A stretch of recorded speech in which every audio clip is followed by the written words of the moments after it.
Number 21 ಪ್ರೋಟೋಜೋವನ್ ಪರಾವಲಂಬಿ ಜೀವಿಯಿಂದ ಬರುವ ಮತ್ತು ಸೋಂಕಿತ ಹೆಣ್ಣು ಅನಾಫಲಿಸ್ ಸೊಳ್ಳೆ. ಹೌದಾ? ನೋಡಿ, ನಾವು ಮೊನ್ನೆ ಇದು ಡಿಸ್ಕಸ್ ಮಾಡಿದ್ವಲ್ವಾ? ಸೊಳ್ಳೆ ಸೊಳ್ಳೆ ಸೊಳ್ಳೆ ಅಂತ ನೀವು ಹೇಳ್ತಿದ್ರಿ. ಯಾವ ಸೊಳ್ಳೆ ಅಂತ ನಾ ಹೇಳ್ತಿದ್ದೆ? ಯಾವ ಸೊಳ್ಳೆ? ಅನಾಫಲಿಸ್ ಸೊಳ್ಳೆ. ಯಾವ್ದ್ರಿಂದ ಬರುತ್ತೆ? ಮಲೇರಿಯಾ ರೋಗ. ಹೌದಾ? ಡೆಂಗು ಜ್ವರ ಇದರಿಂದ ಬರುತ್ತೆ, ಚಿಕನ್ ಗುನ್ಯಾ ಅದ್ರ ಬರುತ್ತೆ, ಹಳದಿ ಜ್ವರ ಅದು ಬರುತ್ತೆ. ನೋಡ್ಕೊಳ್ಳಿ, ಎಕ್ಸಾಮ್ಗಳಲ್ಲಿ ಕ್ವಶನ್ಸ್ ಕೇಳ್ತಾರೆ. ಹಾಗಾಗಿ ಗೊತ್ತಿರಬೇಕು. ಪ್ರೋಟೋಜೋವನ್ ಪರಾವಲಂಬಿ ಜೀವಿ. ನಾಳೆಗೆ ಎಕ್ಸಾಮಿಗೆ ಕೇಳ್ತಾನೆ ಯಾವ ಜೀವಿ ಅಂತ ಕೇಳ್ತಾನೆ. ಯಾವ ಜೀವಿ ರೀ? ಪ್ರೋಟೋಜೋವನ್ ಪರಾವಲಂಬಿ ಜೀವಿಯಿಂದ ಬರುವ ರೋಗ. ಯಾವ ಒಂದು ಸೊಳ್ಳೆ ಅಂತ ಕೇಳ್ತಾರೆ. ಯಾವ ಸೊಳ್ಳೆ? ಯಾವ ರೋಗ ಅಂತ ಕೇಳ್ತಾರೆ. ಯಾವ ರೋಗ? ಹುಷಾರವಾಗಿ ಯಾವ್ದ್ರ ಕೇಳ್ತಾರೆ. ವಿಶ್ವ ಮಲೇರಿಯಾ ದಿನ ಯಾವಾಗ ಆಚರಣೆ ಮಾಡ್ತೀವಿ? ವಿಶ್ವ ಮಲೇರಿಯಾ ದಿನ ಯಾವಾಗ ಆಚರಣೆ ಮಾಡಲಾಗುತ್ತದೆ? ವಿಶ್ವ ಮಲೇರಿಯಾ ದಿನ ಏಪ್ರಿಲ್ 25.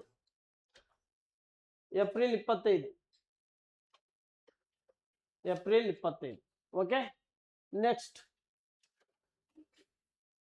ಇದರಲ್ಲಿ ಏನಾಗತ್ತೆ ನೋಡ್ಕೊಳ್ಳಿ. ಸ್ವಲ್ಪ ತುಂಬಾ ಕನ್ಫ್ಯೂಸ್ ಇದೆ. ಭಾವಚಿತ್ರವೊಂದನ್ನು ತೋರಿಸುತ್ತಾ ಒಬ್ಬ ವ್ಯಕ್ತಿ ಹೀಗೆ ಹೇಳಿದನು, ನನಗೆ ಯಾವುದೇ ಅಣ್ಣ ತಮ್ಮ ಅಥವಾ ಅಕ್ಕ ತಂಗಿ ಇಲ್ಲ. ಅಂದ್ರೆ ಭಾವಚಿತ್ರವನ್ನು ತೋರಿಸಿದ ವ್ಯಕ್ತಿ ಹೇಳಿದ್ರು. ಯಾವುದೇ ಒಂದು ಬ್ಲಡ್ ರಿಲೇಶನ್ಶಿಪ್ ಬಂದಾಗ ನಿಮ್ಮ ಮೈಂಡಲ್ಲಿ ಇರಬೇಕು ನೋಡಿ, ಸರಿ ಸಮಾನವಾಗಿ ಬಂದರೆ, ಪುರುಷ ಬಂದರೆ ಚೌಕಲ್ಲಿ ಹಾಕ್ಬೇಕು, ಮಹಿಳಾ ಬಂದ್ರೆ ಇದರಲ್ಲಿ ಹಾಕ್ಬೇಕು, ರೌಂಡ್ ಆಕಾರದಲ್ಲಿ ಹಾಕ್ಬೇಕು. ಇವ್ರು ಎಲ್ಲ. ಆದ್ರೆ ಸಹೋದರರು ಅಂತಂದಾಗ ಇಬ್ಬರು ಸಹೋದರರು ಹಿಂಗೆ ಈಕ್ವಲ್ ಆಗಿರ್ಬೇಕು. ಇಬ್ಬರು ಸಹೋದರಿ ಅಂತಂದಾಗ ಇಬ್ಬರು ಸಹೋದರಿಯರು ಈ ತರ ಇರಬೇಕು. ಇವ್ರ ಅಪ್ಪ ಅಂತ ಕೇಳಿದ್ರೆ ಇದು ಹಿಂಗಿರ್ಬೇಕು, ಇವ್ರ ಅಮ್ಮ ಅಂತ ಬಂದ್ರೆ ಈ ತರ ಇರಬೇಕು. ಹೌದಾ? ಇವ್ರ ಅಮ್ಮ ಅಂತ ಬಂದ್ರೆ ಇವ್ರ ಅಮ್ಮ ಅಂತ ಬಂದ್ರೆ ಇದು, ಇವ್ರ ತಾತ ಅಂತ ಬಂದ್ರೆ ಚೌಕಲ್ಲಿ ಇರ್ಬೇಕು. ಹಿಂಗೆ ಮೇಲುಗಡೆ ಪುರುಷಗಳು ಹಿಂಗೆ ಹೋಗ್ಬೇಕು, ಇವ್ರ ಕೆಳಗಡೆ ಹಿಂಗೆ ಹೋಗ್ಬೇಕು. ಇವ್ರ ರಿಲೇಶನ್ಶಿಪ್ ಏನು ಈಕ್ವಲೆಂಟ್ ಇದ್ರೆ ಈಕ್ವಲ್ ಹೋಗ್ಬೇಕು. ಅದರಲ್ಲಿ ಪುರುಷ ಮತ್ತು ಬಾಲಿದ್ದಾಗ ಹೋಗ್ಬೇಕು. ಬಟ್ ಇಲ್ಲಿ ಏನು ಕೊಟ್ಟಿದ್ದಾನೆ ಗೊತ್ತಾ? ಭಾವಚಿತ್ರವೊಂದರಲ್ಲಿ ತೋರಿಸುತ್ತಾ ಒಬ್ಬ ವ್ಯಕ್ತಿ ಹೀಗೆ ಹೇಳಿದನು, ನನಗೆ ಯಾವುದೇ ಅಣ್ಣ ತಮ್ಮ ಅಕ್ಕ ತಂಗಿ ಇಲ್ಲ. ಇದು ಬಹಳ ಇಂಪಾರ್ಟೆಂಟ್. ಭಾವಚಿತ್ರವನ್ನು ತೋರಿಸುತ್ತಾ ಒಬ್ಬ ವ್ಯಕ್ತಿ ಹೀಗೆ ಹೇಳಿದನು. ಒಬ್ಬ ವ್ಯಕ್ತಿ ನಿಮ್ಮನ್ನು ನೀವು ಊಹೆ ಮಾಡ್ಕೊಳ್ಳುವಂತ ಬ್ಲಡ್ ರಿಲೇಶನ್ಶಿಪ್ ನಿಮ್ಮನ್ನು ನೀವು ಅಪ್ಲೈ ಮಾಡಬೇಕು. ಅವಾಗ ಹೀಗೆ ಹೇಳ್ತಾನಂದ್ರೆ ನನಗೆ ನಾನೇ ಇಟ್ಕೊಳ್ಳಿ, ನಾನು ಒಂದು ಹೇಳ್ತೀನಿ. ಭಾವಚಿತ್ರ ಒಂದು ತೋರಿಸುತ್ತಾ ಒಬ್ಬ ವ್ಯಕ್ತಿ ಹೀಗೆ ಹೇಳ್ತಾನಂದ್ರೆ ಒಂದು ಭಾವಚಿತ್ರ ತೋರಿಸ್ತಾನೆ. ಆ ವ್ಯಕ್ತಿ ಹೇಳ್ತಾನೆ, ಆ ಭಾವಚಿತ್ರ ಮುಂದುಗಡೆ ಇದೆ, ನನಗೆ ಯಾವುದೇ ಅಣ್ಣ ತಮ್ಮ ಅಕ್ಕ ತಂಗಿ ಇಲ್ಲ. ಓಕೆ, ಹಾಗಾದ್ರೆ ಆ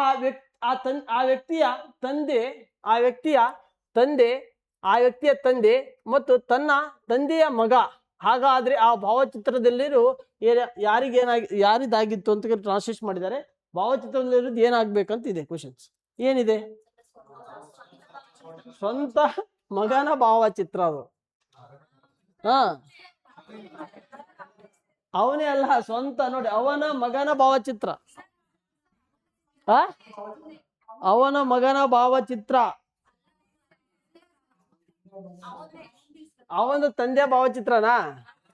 ಅವನ ಸ್ವಂತ ಭಾವಚಿತ್ರನಾ? ಸಾಧ್ಯನೇ ಇಲ್ಲ. ಆಮೇಲೆ ಬಿಡಿಸಿ ತಗೊಂಬನ್ನಿ, ನಾನು ಎಕ್ಸ್ಪ್ಲೇನ್ ಕೊಡ್ತೀನಿ ನಿಮಗೆ. ಅವನ ಮಗನ ಭಾವಚಿತ್ರ ಸರಿಯಾದದ್ದು. ಗ್ರೇಸ್ ಏನ್ ಸೀನ್ ಇಲ್ಲ. ನೋಡಿ, ಪೊಲೀಸ್ ಕೇಳಿಲಿ, ಪೊಲೀಸ್ ಗಸ್ತು ಕಾರ್ ಅಂದ್ರೆ ಪೆಟ್ರೋಲ್ ಕಾರ್ ಇದಾರ. ಪೆಟ್ರೋಲ್ ಕಾರ್ ಉತ್ತರಕ್ಕೆ 4 ಕಿಲೋಮೀಟರ್. ನೋಡಿ, ದಿಕ್ಕುಗಳು ಅಂತಂದಾಗ ಗೊತ್ತಿರ್ಬೇಕು. ಇದು ಕೇಂದ್ರ ಬಿಂದು. ಅವನು ಉತ್ತರಕ್ಕೆ ಏನ್ ಮಾಡಿದಾನ್ರಿ?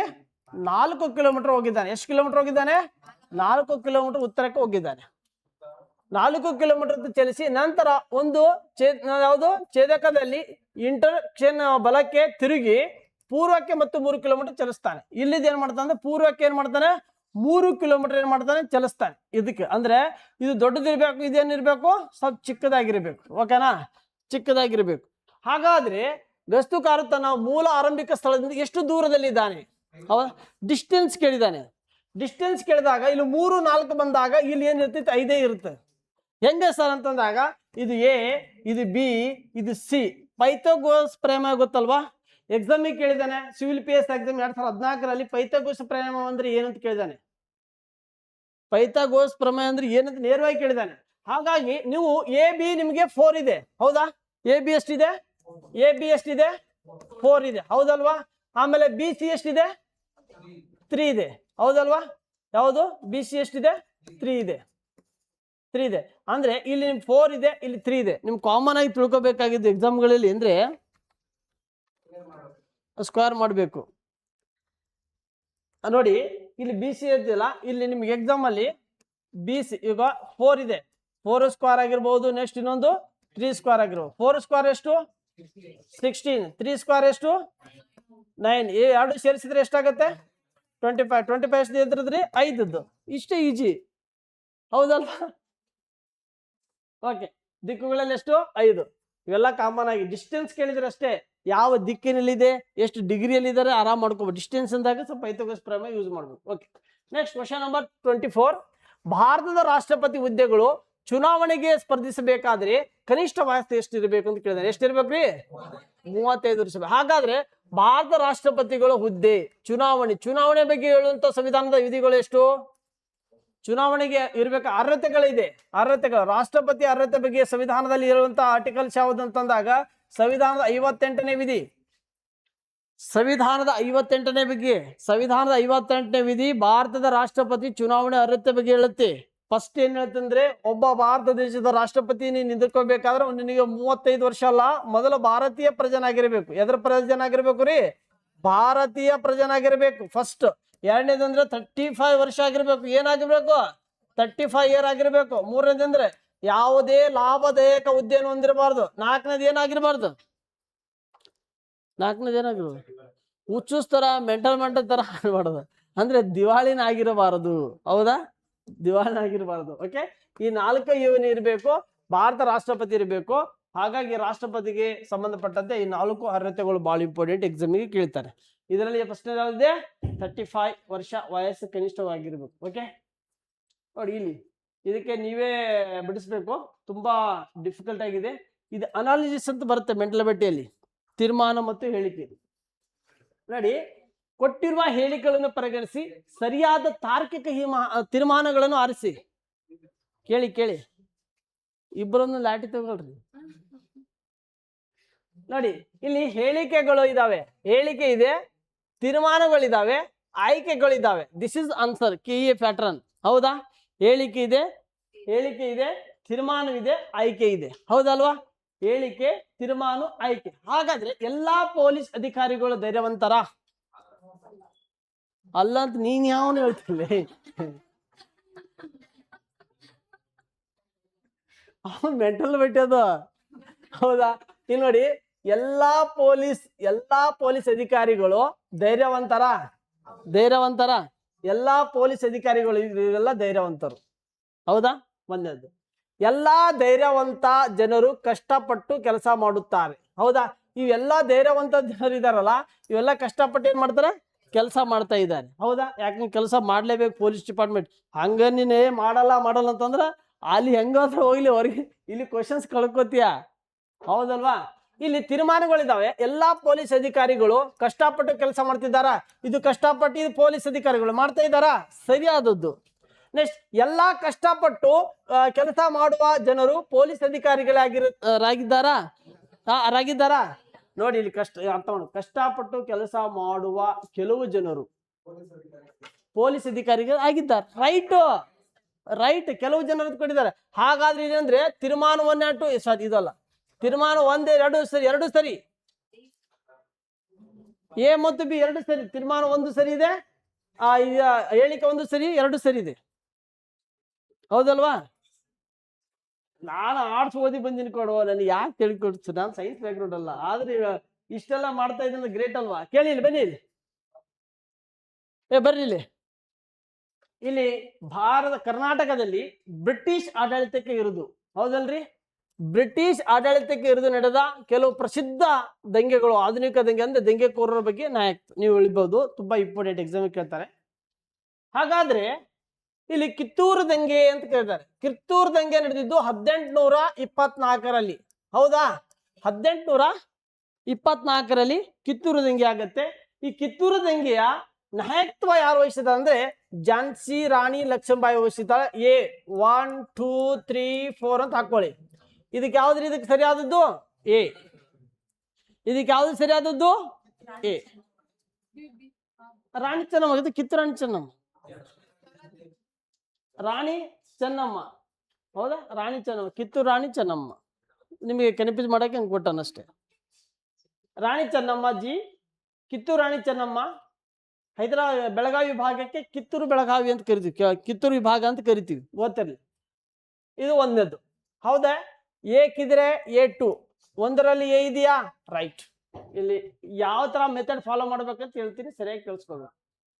ನೋಡಿ, ಎರಡರಲ್ಲಿ ಎ ಇದೆಯಾ? ಅಲ್ಲ. ಇದರಲ್ಲಿ ಇದೆಯಾ? ಅಲ್ಲ. ಬಿ ಎಲ್ಲಿದೆ? ಬಿ ಎಲ್ಲಿದೆ? ಬಿ ಅಲ್ಲಿ ಎ ಇದೆಯಾ? ಇದೆ. ಆದ್ರೆ ಸಿ ಮತ್ತು ಡಿ ಹಾಕಂಗಿಲ್ಲ. ಅಲ್ಲಿ ಆಗಲ್ಲ, ಹಾಕಂಗಿಲ್ಲ ಅಂತ ನಾ ಹೇಳ್ತೀನಿ, ಮತ್ತೆ ಹಾಕಂಗಿಲ್ಲ, ಅಲ್ಲಿ ಹಾಕಂಗಿಲ್ಲ. ಹಾಗಾದ್ರೆ ನೆಕ್ಸ್ಟ್ ಆಪ್ಷನ್ಸ್ಗೆ ಹೋಗೋಣ. ಹೌದಾ? ಸುರಪುರ ದಂಗೆ ರಾಜ್ಯ ಎಂಟಪ್ಪ ನಾಯಕ 1857ರಲ್ಲಿ. ಹಾಗಾದ್ರೆ B is one right. B1 right. ಮುಗೀತು. ಮುಂದೆ ಓದಂಗಿಲ್ಲ. ಮುಂದೆ ಯಾಕೆ ಟೈಮ್ ವೇಸ್ಟ್ ಮಾಡ್ತೀರಾ? ಮುಂದೆ ಯಾರು ಟೈಮ್ ವೇಸ್ಟ್ ಮಾಡಕ್ ಹೋಗ್ಬಾರ್ದು, ಸಡಗ್ಗಿನ ಹಾಕಿ ಡಿಸಿಷನ್ ತಗೋಬಹುದು. ಹೌದಾ? ಆಮೇಲೆ ಹಲಗಲಿ ಬೇಡರದಂಗೆ ಇದೆಯಲ್ಲ, ಇದಕ್ಕೇನಪ್ಪಾ ಅಂದ್ರ ಹಲಗಲಿ ಬೇಡರದಂಗೆ ಜಡಗ ಮತ್ತು ಬಾಳ್ಯ. ಆಮೇಲೆ ನೆರಗುಂದ ಬಾಬಾ ಸಾಹೇಬು ಇವೆರಡು ದಂಗೆ ನಡೆದಿದ್ದು 1857ರಲ್ಲಿ. 1857ರ ಭಾರತದ ಪ್ರಥಮ ಸ್ವತಂತ್ರ ಸಂಗ್ರಾಮ ದಂಗೆದಲ್ಲಿ ಕರ್ನಾಟಕ ಪರವಾಗಿ ಹೋರಾಟ ಮಾಡಿದ ದಂಗೆ ನಾಯಕರು ಇವರೆಲ್ಲ. ಎಕ್ಸಾಮ್ಗಳಲ್ಲಿ ಕೇಳ್ತಾರೆ, ತುಂಬಾ ಇಂಪಾರ್ಟೆಂಟ್. ಇಲ್ಲಿ ಸಮಯವನ್ನು ಉಳಿಸ್ಕೋಬೇಕು. ಇಲ್ಲಿ ಓದಿ ಹಾಕಿ 2 ನಿಮಿಷ ತಗೊಂಡ್ರೆ ಆಗಲ್ಲ. ಸಡಗ್ಗನಾಗಿ 2 ಕ್ವಶನ್ಸ್ ನೋಡ್ಬೇಕು, ಬಂತ ಸರಿ ಇದೆ ಆನ್ಸರ್ ರೈಟ್ ಅಂತೇಳಿ ಮುಂದೆ ಹೋಗ್ಬೇಕು. ಯಾಕಂದ್ರ ಎಷ್ಟು ಸಮಯವನ್ನು ಉಳಿಸ್ತೀರಿ ಅಷ್ಟು ನಿಮ್ಮ ಸ್ಕೋರ್ ಚೆನ್ನಾಗಾಗತ್ತೆ. ಹಂಗಂತ ಅರ್ಧ ಆನ್ಸರ್ ಓದಿ ಅರ್ಧ ಕ್ವಶನ್ಸ್ ಹಾಕಿ ಉಳಿಸ್ಕೊಂಡು ಹೋಗ್ಬೇಡ್ರಿ. ಅರ್ಥ ಆಯ್ತಾ? ಹುಷಾರವಾಗಿ ಹಾಕಿ, ಒಳ್ಳೆ ಸ್ಕೋರ್ ಆಗುತ್ತೆ, ಭಯ ಪಡ್ಬಾರ್ದು. ಓಕೆನಾ? ನೆಕ್ಸ್ಟ್ ಕ್ವಶನ್ ನಂಬರ್ ಯಾವ್ದ್ರಿ? ಕ್ವಶನ್ ನಂಬರ್ ಯಾವ್ದಂದ್ರೆ ಕಾರ್ಯಾಗಾರ. ಯಾವುದು? ಕಾರ್ಯಾಗಾರಗಳಲ್ಲಿ ಯಾವುದು? ವರ್ಕ್ಶಾಪ್. ಭಾರವಾದ ಕಾರುಗಳನ್ನು ಎತ್ತಲು ಬಳಸಲಾಗಿರುವ ಯಾವುದು? ಹೈಡ್ರಾಲಿಕ್ ಜಾಕ್ ಅನ್ನು ಯಾವ ವೈಜ್ಞಾನಿಕ ತತ್ವದ ಆಧಾರದ ಮೇಲೆ ಕಾರ್ಯನಿರ್ವಹಿಸುತ್ತದೆ? ಯಾವ ವೈಜ್ಞಾನಿಕ ಆಧಾರದ ಮೇಲೆ ಮಾಡ್ತಾವು ಕಾರ್ಯವನ್ನು ನಿರ್ವಹಿಸುತ್ತದೆ ಅಂತ ಕೇಳಿದಾರೆ. ಯಾವ್ದ್ರಿ? ಪಾಸ್ಕಲ್ ನಿಯಮ. ನೋಡ್ರಿ ವಿದ್ಯಾರ್ಥಿಗಳೇ, ನಿಮ್ಗೆ ಗೊತ್ತಿರ್ಲಿ, ಪಾಸ್ಕಲ್ ನಿಯಮ ಇದೆಯಲ್ಲ, ಈ ಪಾಸ್ಕಲ್ ನಿಯಮ ಬಗ್ಗೆ ಎಕ್ಸಾಮ್ಗಳಲ್ಲಿ ಹೆಚ್ಚು ಕ್ವಶನ್ಸ್ಗಳು ಬಂದಿದ್ದಾವೆ. ಇದರ ಅಪ್ಲಿಕೇಶನ್ ನೋಡ್ಕೋಬೇಕು. ಒಂದು ಆರ್ಕಿಮಿಡೀಸ್ ತತ್ವದ ಅಪ್ಲಿಕೇಶನ್, ಪಾಸ್ಕಲ್ದು ಒಂದು, ಇನ್ನೊಂದು ಬರ್ನೌಲಿಸ್ ಪ್ರಿನ್ಸಿಪಲ್ ಒಂದು, ಇನ್ನೊಂದು ಯಾವುದು? ನ್ಯೂಟನ್ 3ನೇ ಲಾ ಬಗ್ಗೆ. ಇವೆಲ್ಲ ನೀವು ಪ್ರಿನ್ಸಿಪಲ್ ಏನಾದ್ರೂ ಗೊತ್ತಿದ್ರೆ, ನ್ಯೂಟನ್ ಫಸ್ಟ್ ಲಾ ಏನ್ ಹೇಳುತ್ತೆ? ಜಡತ್ವ. ಜಡತ್ವ. ಹಾಗಾದ್ರೆ ಅವನು ಏನ್ ಕೇಳ್ತಾನಂದ್ರೆ ಅಲ್ಲಿ ಅಪ್ಲಿಕೇಶನ್ ಕೇಳ್ಬಿಡ್ತಾನೆ ಅದ್ರ ಬಗ್ಗೆ. ನ್ಯೂಟನ್ ಸೆಕೆಂಡ್ ಲಾ,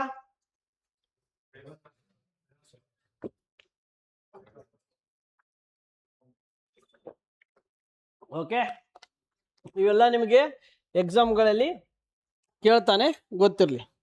ಹಾಗಾದ್ರೆ ಇಲ್ಲಿ ನೋಡಿ,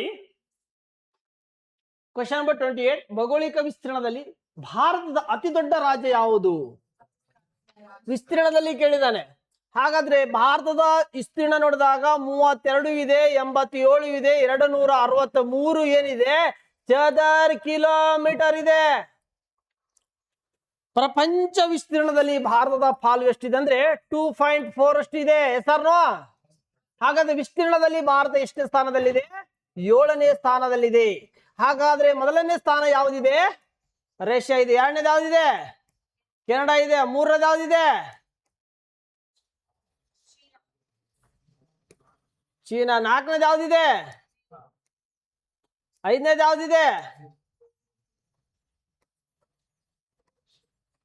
6ನೇದು ಯಾವ್ದಿದೆ? 7ನೇದು ಯಾವ್ದಿದೆ? 8ನೇದು ಯಾವ್ದಿದೆ? ಅರ್ಜೆಂಟೈನಾ. ಕಾಲಾನುಕ್ರಮದಲ್ಲಿ ಕೇಳ್ಬಿಡ್ತಾನೆ. ಹೌದಾ? ಅವಾಗೂ ಎಲ್ಲ ಗೊತ್ತಾಗುತ್ತೆ. ನೋಡ್ರಿ, KEA ಕ್ವಶನ್ ಪೇಪರ್ 1, 2 ಗೊತ್ತಿದ್ರೆ ಸಾಲಲ್ಲ, 3, 4 ಕೂಡ ಗೊತ್ತಿರ್ಬೇಕು. ಎಕ್ಸಾಮ್ ಹೆಂಗ್ ಬೇಕಲ್ಲ ಆಟ ಆಡಿಸ್ತಾನೆ. ದಯವಿಟ್ಟು ಅರ್ಥ ಮಾಡ್ಕೊಳ್ಳಿ. KE ಎಕ್ಸಾಮ್ ಪಾಸ್ ಆಗ್ಬೇಕಾದ್ರೆ ತುಂಬಾ ಡೆಪ್ತ್ ಆಗಿ ಅನಲೈಸ್ ಮಾಡಿ ಅರ್ಥ ಮಾಡ್ಕೊಂಡು ಓದಿ ತಿಳ್ಕೊಬೇಕು. ಅರ್ಥ ಆಯ್ತಾ? ನೆಕ್ಸ್ಟ್, ಹಾಗಾದ್ರೆ ಭಾರತದ ಭೌಗೋಳಿಕ ವಿಸ್ತೀರ್ಣ ಎಷ್ಟಿದೆ? ಭಾರತ ಭೌಗೋಳಿಕ ವಿಸ್ತೀರ್ಣ ಎಷ್ಟಿದೆ? 32, 87, 263 ಚದರ ಕಿಲೋಮೀಟರ್. ಎಷ್ಟು ಪರ್ಸೆಂಟೇಜ್? ಎಷ್ಟನೇ ಸ್ಥಾನದಲ್ಲಿದೆ ಭಾರತ? ಮೊದಲು ಯಾವುದು? Second, third, fourth, fifth, sixth, seventh, 8th, 9th, top 10 rank ನೋಡ್ಬೇಕು. ಇಂಡೋನೇಷ್ಯಾ ಬರುತ್ತೆ, ಇನ್ನೊಂದು ಯಾವ ಬರುತ್ತೆ ನೋಡಿ. ಓಕೆ, ಆಮೇಲೆ ಇಷ್ಟು ಕೂಡ ಗೊತ್ತಿರ್ಬೇಕು. ಹಾಗಾದ್ರೆ ವಿಸ್ತೀರ್ಣದಲ್ಲಿ ಭಾರತ ದೊಡ್ಡ ರಾಜ್ಯ ಕೇಳಿದಾನೆ, ಯಾವುದು? ರಾಜಸ್ಥಾನ. ಚಿಕ್ಕ ರಾಜ್ಯ ಕೇಳಿದರೆ ದೊಡ್ಡಪ್ಪ ಕೇಳಿದ, ಚಿಕ್ಕಪ್ಪ ಕೇಳಿದ್ರೆ ದೊಡ್ಡಪ್ಪ ದೊಡ್ಡಪ್ಪ ದೋಸೆ ಕೊಡು, ಚಿಕ್ಕಪ್ಪ ಚಿಕ್ಕಪ್ಪ ಚಟ್ನಿ ಕೊಡು. ಹೌದಾ? ನಮ್ಮಪ್ಪ ದೋಸೆ, ನಿಮ್ಮವ್ವ ಹೋಳಿಗೆ. ಹೌದಾ? ನೋಡಿ, ರಾಜಸ್ಥಾನ ಇದೇನು? ಚಿಕ್ಕ ರಾಜ್ಯ. ಚಿಕ್ಕ ರಾಜ್ಯ ಯಾವುದು? ಗೋವಾ. ಗೋವಾ ಚಿಕ್ಕದು, ಆದರೆ ಮೋಸ್ಟ್ ಡೇಂಜರ್. ಅತ್ಯಂತ ಶ್ರೀಮಂತ ರಾಜ್ಯ, ಚಿಕ್ಕ ರಾಜ್ಯ. ನಿಮ್ಮಂತ ಅಭಿಮಾನಿಗಳು ರೊಚ್ಚಿಗೆದ್ದು ಯಾವಾಗಾದ್ರೂ ಹೆಂಡತಿ ಜೊತೆ ಸಂಸಾರ ಸಾಕಾಗಿ ಹೋಗಿ ಗೋವಾ ಬೀಚಿಗೆ ಹೋಗ್ಬಿಟ್ರೆ ಮತ್ತೆ ಅವ್ರು ಶ್ರೀಮಂತ ಆಗ್ಲಾರ್ದು ಎದಕ್ಕಾಗತ್ತೆ? ಹೌದಲ್ರಿ? ಹೋಗ್ರಿ, ನಮ್ಮ ಕಾರವಾರ ಬೀಚಿಗೆ ಹೋಗ್ರಿ, ನಾವು ಮೋಮ್ ಬೀಚಿಗೆ ಹೋಗ್ರಿ, ಇಲ್ಲಿ ನಮ್ಮ ಮಂಗಳೂರು ಬೀಚಿಗೆ ಹೋಗಿ. ಇಲ್ಲ, ನಮ್ಮ ಕರ್ನಾಟಕ ದುಡ್ಡು ಕರ್ನಾಟಕದಾಗ ಚೆಲ್ಲಾಡ್ಬೇಕು. ಹೌದಿಲ್ರಿ? ಅಲ್ಲಿ ಹೋದ್ರೂ ಏನು ತಿನ್ಲಾರ್ದಂಗೆ ಅಪ್ಪಿರ್ಬೇಕು. ಇಲ್ಲಿ ತೊಗೊಂಡೋಗ್ರಿ, ಮುದ್ದೆಗಳು ತೊಗೊಂಡೋಗ್ರಿ, ರೊಟ್ಟೆಗಳು ತೊಗೊಂಡೋಗ್ರಿ, ಸಜ್ಜಿ ರೊಟ್ಟಿ ಕಟ್ಕೊಂಡು ಹೋಗಿ ಅಲ್ಲಿ ಕುಂತು ತಿಂದ ಅಲ್ಲೆಲ್ಲ ಗಲೀಜ್ ಮಾಡಿ ಬರ್ರಿ. ಅವ್ರ ಕಸ ತೆಗಿಲಿ, ಕರ್ನಾಟಕ ಗಲೀಜ್ ಮಾಡ್ಬೇಡ್ರಿ. ಹೌದಲ್ಲ? ಕನ್ನಡ ಅಭಿಮಾನ ಇರ್ಬೇಕಲ್ರಿ. ಮತ್ತೆ ನೋಡಿ, ಹಾಗಾದ್ರೆ ಜನಸಂಖ್ಯೆ ಬಗ್ಗೆ ನೆಕ್ಸ್ಟ್ ಬಂದಾಗ ಮಾತಾಡೋಣ. ಭಾರತದಲ್ಲಿ ಯಾವ ಪ್ರಕಾರದ ಮಣ್ಣು ಅತಿ ಹೆಚ್ಚು ಭೌಗೋಳಿಕ ಪ್ರದೇಶವನ್ನು ಹೊಂದಿದೆ? ನಾನು ಟೆಸ್ಟ್ ಅಲ್ಲಿ ಹೇಳಿದ್ದೀನಿ. ಯಾವ ಮಣ್ಣು ರೀ? ಕಪ್ಪು ಮಣ್ಣು. ಯಾರು ಅಂದಂಗೈತಲ್ಲ, ಮೆಕ್ಕಲ ಮಣ್ಣು. 40%. ನಾನು ಸಾರಿ ಹೇಳಿಲ್ವಾ ಟೆಸ್ಟ್ ಅಲ್ಲಿ 40% ಅದು ಬರೀ ಮೆಕ್ಕಲ ಮಣ್ಣು ಇದೆ. ಹಾಗಾದ್ರೆ ದಿಸ್ ಇಸ್ ಇಂಡಿಯಾ. ಏನ್ರಿ ಇದು? ಭಾರತ. ಈ ಭಾರತ ಇದಲ್ಲ, ಈ ಭಾಗದಲ್ಲಿ ಏನಿದಲ್ಲ ಅಂದ್ರೆ ಗಂಗಾ, ಬ್ರಹ್ಮ ಮತ್ತು ಸಿಂಧು, ಗಂಗಾ ಬ್ರಹ್ಮಪುತ್ರ ನದಿಗಳು ಒತ್ತು ತಂದ ಸಂಕಲ ಮಣ್ಣಿನಿಂದ ನಿರ್ಮಾಣದ ಮಣ್ಣು ಯಾವ್ದ್ರಿ? ಮೆಕ್ಕಲು ಮಣ್ಣುಗಳು. ನದಿಗಳ ಬಯಲ ಪ್ರದೇಶಗಳಿಂದ ಸಾಗು ಬಂದ ಮರಳುದಿಂದ ರಚನೆ ಆದದ್ದು ಮೆಕ್ಕಲು ಮಣ್ಣು. 40% ಅದೇ ಇದೆ ಇಂಡಿಯಾದಲ್ಲಿ. ಮತ್ತೆ ಅದೇ ಹ್ಯಾಸ್ಟ್ ಹಾಕ್ಬೇಕಲ್ಲ. ಆದ್ರೆ ನೀವು ಕಪ್ಪು ಮಣ್ಣು ಅಂತಿರಲ್ಲ, ದ ಡೆಕ್ಕನ್ ಟ್ರಾಫ್ ಈ ಭಾಗದಲ್ಲಿದೆ. ಪ್ರಸ್ಥ ಭೂಮಿಯ ಭಾಗದಲ್ಲಿ ಮಾತ್ರ ಕಪ್ಪು ಮಣ್ಣು ಸಿಗುತ್ತೆ, ಇಷ್ಟೇ ಕಪ್ಪು ಮಣ್ಣು. ಆದ್ರೆ ಪ್ರಸ್ಥ ಭೂಮಿಯು ಭಾರತದ ಪ್ರಾಕೃತಿಕ ಲಕ್ಷಣಗಳಲ್ಲಿ ಅತ್ಯಂತ ದೊಡ್ಡದು. ಪ್ರಕೃತಿ ಲಕ್ಷಣದಲ್ಲಿ ದೊಡ್ಡದು ಯಾವುದು? ದ ಡೆಕ್ಕನ್ ಟ್ರಾಫ್. ಆದರೆ ಇದು ಏನಿದೆಲ್ಲ ಏನಪ್ಪಾ ಅಂತಂದ್ರ ಮೆಕ್ಕಲು ಮಣ್ಣು ಅತಿ ಹೆಚ್ಚು ಇದೆ, ಗೊತ್ತಿರಬೇಕು. ದಿಸ್ ಇಸ್ ಇದಕ್ಕೆ ಆನ್ಸರ್. ಕಪ್ಪು ಮಣ್ಣಿದೆ, ರೇಗರ್ ಮಣ್ಣಿದೆ, ಕಾಟನ್ ಸಾಲ್ಟ್ ಕರಿತೀವಿ. ಈ ಮಣ್ಣಿನಲ್ಲಿ ಇಲ್ಲಿ ಡೆಕ್ಕನ್ ಟ್ರಾಫ್ ದಲ್ಲಿ ಇರೋದ್ರಿಂದ ಅತಿ ಹೆಚ್ಚಿನ ಪ್ರಮಾಣದಲ್ಲಿ ನೀರನ್ನು ಹಿಡಿದಿಟ್ಟುಕೊಳ್ಳೋ ಸಾಮರ್ಥ್ಯ ಇರುವುದರಿಂದ ಆ ಮಣ್ಣಿನಲ್ಲಿ ಹತ್ತಿಯನ್ನು ಬೆಳೆಯೋಕೆ ಕಾರಣ ಆಗುತ್ತೆ. ಅತಿ ಹೆಚ್ಚು ಹತ್ತಿ ಬೆಳೆಯಕ್ಕೆ ಸೂಕ್ತ. ಆಮೇಲೆ ನಿಮಗೆ ಕೆಂಪು ಮಣ್ಣು ಈ ಭಾಗ ನಮ್ಮ ತಮಿಳುನಾಡು, ಮಹಾರಾಷ್ಟ್ರ, ಕರ್ನಾಟಕ ಕಾಣುತ್ತೆ. ಜಮ್ಮೆಟ್ಟಿಗೆ ಮಣ್ಣು ಅದು ಕೃಷಿಗೆ ಯೋಗ್ಯವಲ್ಲದ ಮಣ್ಣು. ಮನೆ ಕಟ್ಟಕ್ಕೆ ಇಟ್ಟಂಗಿಗಳು ತಯಾರು ಮಾಡ್ತೀವಿ. ಕಲ್ಲುಗಳು ಚೀರಾಬಂಡಿ ಕಲ್ಲು ಅಂತೀರಿ, ನಮ್ಮ ಉತ್ತರ ಕರ್ನಾಟಕ ನೋಡಿದಿರಲ್ಲ. ಕಲ್ಲುಗಳು ಕೆಂಪಾಗಿ ಕಲ್ಲುಗಳು, ದೊಡ್ಡ ದೊಡ್ಡ ಕಲ್ಲು, ಅದು 66, 60, 70 ರೂಪಾಯಿ ಒಂದು ಕಲ್ಲು. ಒಂದು ಕಲ್ಲುಗಳು ಎತ್ತಕ್ಕಾಗಲ್ಲ. ಈ ಮಣ್ಣಿನಿಂದ ರಚನೆ ಆಗುತ್ತೆ. ಅತ್ಯಂತ ಗಟ್ಟಿವಾದದ್ದು, ಮನೆಗಳ ಕಟ್ಟಡಕ್ಕೆ ಯೂಸ್ ಮಾಡುತ್ತೆ ಜಮ್ಮಟಿಗೆ ಮಣ್ಣು. ತುಂಬಾ ಗಟ್ಟಿಯಾದ ಮಣ್ಣು. ಹೌದಾ? ಎಕ್ಸಾಮ್ಗಳಲ್ಲಿ ಕೇಳ್ತಾರೆ, ಹುಷಾರಾಗಿ. ಪರಿಸರ ವ್ಯವಸ್ಥೆ ಆಹಾರ ಸರಪಳಿಯಲ್ಲಿ ಫುಡ್ ಚೈನ್ ಸರಿಸಮಾನವಾಗಿ ಎಷ್ಟು ಶೇಕಡಾವಾರ ಶಕ್ತಿಯು ಒಂದು ಪೋಷಣೆ ಸ್ತರದಿಂದ ಅಥವಾ ಟ್ರಾಫಿಕ್ ಲೆವೆಲ್ ಮುಂದಿನ ಉನ್ನತ ಸ್ತರಕ್ಕೆ ವರ್ಗಾಯಿಸಲ್ಪಡುತ್ತದೆ ಅಂದ್ರೆ ಶೇಕಡಾ 10%. ಎಷ್ಟು ಪರ್ಸೆಂಟೇಜ್? 10%. ಬನ್ನಿ ಇಲ್ಲಿ. Chlorofluorocarbon CFC. ಹೌದಾ? Chlorofluorocarbon CFC. ಕ್ಲೋರೋಫ್ಲೋರೋಕಾರ್ಬನ್ ಅಕ್ಕ, ತಮ್ಮ, ಮಾವ, ಅಕ್ಕನ ಗಂಡ, ಮಕ್ಕಳು. ಹೌದಾ? CFC ಪದಾರ್ಥಗಳನ್ನು ಹಂತ ಹಂತವಾಗಿ ತೆಗೆದುಹಾಕಲು ಮೂಲಕ ಭೂಮಿಯ ಓಜೋನ್ ಪದರವು, ಯಾವ ಓಜೋನ್ ಪದರ? ಓಜೋನ್ ಪದರವು 1987ರಲ್ಲಿ ಯಾವ ಅಂತಾರಾಷ್ಟ್ರೀಯ ಒಪ್ಪಂದಕ್ಕೆ ಸಹಿ ಹಾಕಿದ್ದರು? ನೋಡಿ, ಮ್ಯಾಂಟ್ರೋಲ್ ಪ್ರೋಟೋಕಾಲ್ ಅಂತ ಬರುತ್ತೆ. ಮ್ಯಾಂಟ್ರೋಲ್ ಪ್ರೋಟೋಕಾಲ್ 1985ರಲ್ಲಿ ಆಗುತ್ತೆ. ಆದ್ರೆ ಮ್ಯಾಂಟ್ರೋಲ್ ಪ್ರೋಟೋಕಾಲಕ್ಕೆ ಸಹಿ ಹಾಕಿದ್ದು 1987ರಲ್ಲಿ. ಇದು ಸಹಿ ಹಾಕಿದ್ದು ಯಾವ ಒಂದು ದಿನ ಬಹಳ ಇಂಪಾರ್ಟೆಂಟ್? ಸೆಪ್ಟೆಂಬರ್ 19. ಸೆಪ್ಟೆಂಬರ್ 19ಕ್ಕೆ ಪ್ರತಿ ವರ್ಷ ಏನಂತ ಆಚರಣೆ ಮಾಡ್ತಾರೆ ಅಂತ ಎಕ್ಸಾಮ್ ಕೇಳ್ತಾರೆ. ಏನಂತ? ಸೆಪ್ಟೆಂಬರ್ 16 ಆ ದಿನ ಪ್ರತಿ ವರ್ಷ ಏನಂತ ಆಚರಣೆ ಮಾಡುತ್ತೆ ಅಂದ್ರೆ ಓಜೋನ್ ದಿನ, ಅಂತಾರಾಷ್ಟ್ರೀಯ ಓಜೋನ್ ಡೇನಾಗಿ ಸೆಲೆಬ್ರೇಷನ್ ಮಾಡ್ತೀವಿ. ಯಾವ ದಿನನಾಗಿ ಆಚರಣೆ ಮಾಡ್ತೀವಿ? ಅಂತಾರಾಷ್ಟ್ರೀಯ ಓಜೋನ್ ದಿನನಾಗಿ ನಾವು ಸೆಲೆಬ್ರೇಷನ್ ಮಾಡ್ತೀವಿ. ಎಕ್ಸಾಮಿಗೆ ಕೇಳಿದ್ದಾರೆ.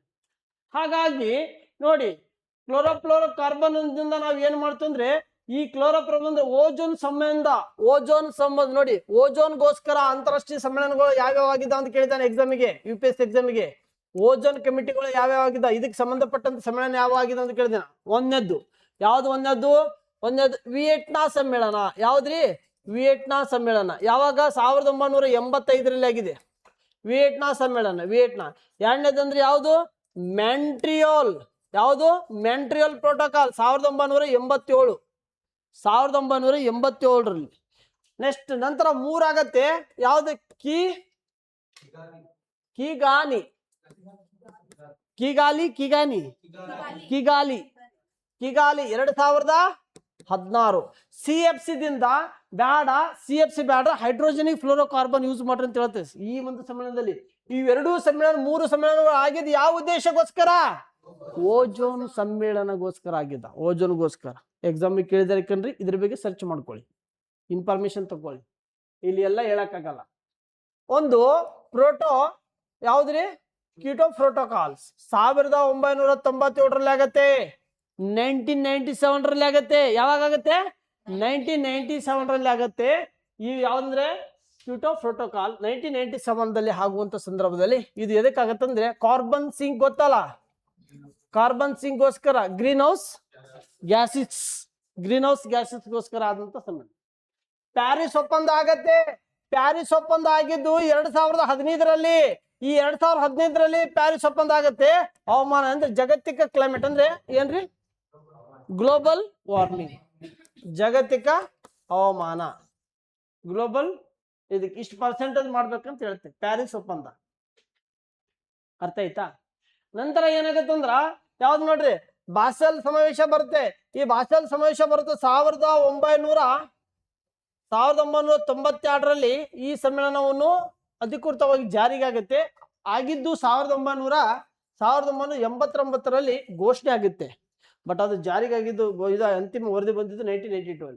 ಸೊ ಬಾಸೆಲ್ ಸಮಾವೇಶ ಎದಕ್ಕಾಗತ್ತಂದ್ರ ಈ ಒಂದು ತ್ಯಾಜ್ಯ ವಸ್ತುಗಳು ಬರ್ತಾವಲ್ಲ, ತ್ಯಾಜ್ಯ ವಸ್ತುಗಳಿಗೆ ಏನ್ ಕರಿತೀರಿ ಕನ್ನಡದಲ್ಲಿ? ಇನ್ನೊಂದು ಈ ತ್ಯಾಜ್ಯ ವಸ್ತುಗಳು ಕಾರಲ್ಲ, ಅಪಾಯಕಾರಿ ವಸ್ತುಗಳು ಬರ್ತಾವಲ್ಲ, ಯಾವ್ದ್ರಿ? ಡಾಕ್ಸಿಕ್. ಪಾಕ್ಷಿಕ್ ಅಂತ ನೋಡ್ರಿ. ಅದು ಆ ಒಂದುಗೋಸ್ಕರ ಮಾಡಿದಂತ ಸಮ್ಮೇಳನ. ಅಂದ್ರೆ ತ್ಯಾಜ್ಯ ವಸ್ತುಗಳ ಸಂರಕ್ಷಣೆಗೋಸ್ಕರ, ಅಪಾಯಕಾರಿ ವಸ್ತುಗಳಿಗೋಸ್ಕರ ಬಾಸೆಲ್ ಸಮಾವೇಶ ಆಗಿದೆ. ಈ 4 ಸಮ್ಮೇಳನ ಗೊತ್ತೈತಾ? ಎಕ್ಸಾಮಿಗೆ ಕೇಳಿದ್ದಾರೆ, ಎಕ್ಸಾಮಿಗೆ ಪಕ್ಕ ಕೇಳ್ತಾನೆ. ಅದರಲ್ಲಿ ಕೀ ಎಕ್ಸಾಮ್ ಕೇಳ್ತಾನೆ. ಹುಷಾರವಾಗಿ ನೋಡ್ಬೇಕು, ಬಿಡಂಗೇ ಇಲ್ಲ. ತುಂಬಾ ಡೇಂಜರ್ಸಸ್ ಕ್ವಶನ್ಸ್ಗಳು ಇವೆಲ್ಲ, ಒಬ್ಬರು ಕೂಡ ಬಿಡಂಗಿಲ್ಲ. ಓಕೆನಾ? ನೆಕ್ಸ್ಟ್ ಕ್ವಶನ್ ನಂಬರ್ ಯಾವುದು? ಸ್ಟಾಗ್ ಫ್ಲೆಕ್ಷನ್. ಹೌದಾ? ಸ್ಟಾಗ್ ಫ್ಲೆಕ್ಷನ್ ಎಂದರೇನು? ಹಾಗಾದ್ರೆ ನೋಡಿ, ಇದು ಏನಂತ ಕರೀತಾರೆ ಗೊತ್ತಾ? ನಿಂತ ಹಣದುಬ್ಬರ ಅಂತ ಅರ್ಥ ಇದಕ್ಕೆ ಕನ್ನಡದಲ್ಲಿ. ಏನು? ನಿಂತ ಹಣದುಬ್ಬರ. ನಿಂತ ಅಂದ್ರೆ ಸ್ಟಾಪ್ ಆಗಿದೆ ಹಣದುಬ್ಬರ. ನಿಂತ ಹಣದುಬ್ಬರ ಅಂದ್ರೆ ಯಾವುದು? ಸ್ಟಾಗ್ ಫ್ಲೆಕ್ಷನ್. ಹಾಗಾದ್ರೆ ಸ್ಟಾಗ್ ಫ್ಲೆಕ್ಷನ್ ಅಂದ್ರೆ ಹೆಚ್ಚಿನ ಹಣದುಬ್ಬರ, ಹೆಚ್ಚಿನ ನಿರುದ್ಯೋಗ, ನಿಧಾನಗತಿಯ ಆರ್ಥಿಕ ಬೆಳವಣಿಗೆಯನ್ನು ಸಹಜನೆ ಕೊಡುವಂಥದ್ದು ಕೆಲಸ ಮಾಡುತ್ತೆ. ದಿಸ್ ಇಸ್ ಸರಿಯಾದದ್ದು.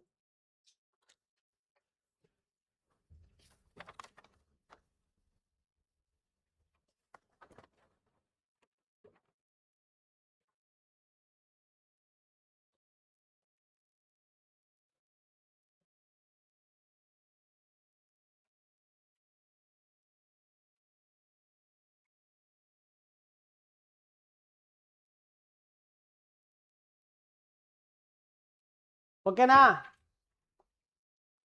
ನೆಕ್ಸ್ಟ್, ಮಹಾತ್ಮ ಗಾಂಧೀಜಿಗೆ ಜಯವಾಗಲಿ. ಮಹಾತ್ಮ ಗಾಂಧೀಜಿಯವರು 1917ರಲ್ಲಿ ಭಾರತದಲ್ಲಿ ತಮ್ಮ ಮೊದಲ ಸತ್ಯಾಗ್ರಹ ಚಳವಳಿಯನ್ನು ಯಾವ ನಗರ ಸ್ಥಳದಲ್ಲಿ ಪ್ರಾರಂಭಿಸಿದರು? ಚಂಪಾರಣ್ಯ ಸತ್ಯಾಗ್ರಹ. ಯಾವ ಅರಣ್ಯ ರೀ? ಚಂಪಾರಣ್ಯ ಸತ್ಯಾಗ್ರಹ. ಈ ಇಶ್ಯೂ ಕೊಟ್ಟಿದ್ದಾರೆ, ಆನ್ಸರ್ ಮಾಡಿದ್ರಿ. ಇಶ್ಯೂ ಕೊಡ್ಲಿ ಅಂದ್ರೆ ಸ್ವಲ್ಪ ಕನ್ಫ್ಯೂಸ್ ಆಗುತ್ತೆ. ಯಾಕ? ಮಹಾತ್ಮ ಗಾಂಧೀಜಿ ಮೊದಲ ಸತ್ಯಾಗ್ರಹ ಚಂಪಾರಣ್ಯ.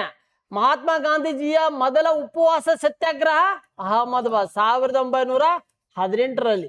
ಮಹಾತ್ಮ ಗಾಂಧೀಜಿಗೆ ಬಾರ್ಡೋಲಿ ಸತ್ಯಾಗ್ರಹ 1928 ಸರ್ದಾರ್ ವಲ್ಲಭಾಯ್ ಪಟೇಲ್ ನಾಯಕತ್ವದಲ್ಲಿ ಸರ್ದಾರ್ ವಲ್ಲಭಾಯ್ ಪಟೇಲ್ಗೆ ಸಪೋರ್ಟ್ ಕೊಟ್ಟಾಗ ಸರ್ದಾರ್ ವಲ್ಲಭಾಯ್ ಬಾರ್ಡೋಲಿ ಸತ್ಯಾಗ್ರಹದಲ್ಲಿ ಹೋರಾಟ ಮಾಡಿರ್ತಾರೆ. ಅದಕ್ಕೆ ಸರ್ದಾರ್ ಎಂಬ ಬಿರುದು ಕೊಡ್ತಾರೆ ವಲ್ಲಭಾಯ್ ಪಟೇಲ್ಗೆ.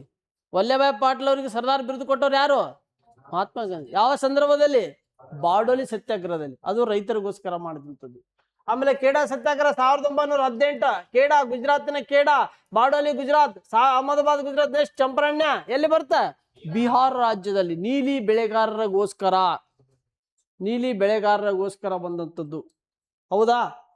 ತುಂಬಾ ಇಂಪಾರ್ಟೆಂಟ್ ಕಂಡ್ರೆ ಎಕ್ಸಾಮ್ ಕೇಳ್ತಾರೆ, ಹುಷಾರವಾಗಿ ನೋಡ್ಬೇಕು, ಮಾಡ್ಬೇಕು. ನನ್ನ ಸ್ಟೂಡೆಂಟ್ ತಾನೆ, 90 ತನಕ ಮಾಡಿದೀನಿ P C question paper. 90 cross ಮಾಡ್ಬೇಕು. ನೀವು ಒಬ್ಬರಾದ್ರೂ ಮಾಡ್ತೀರಾ?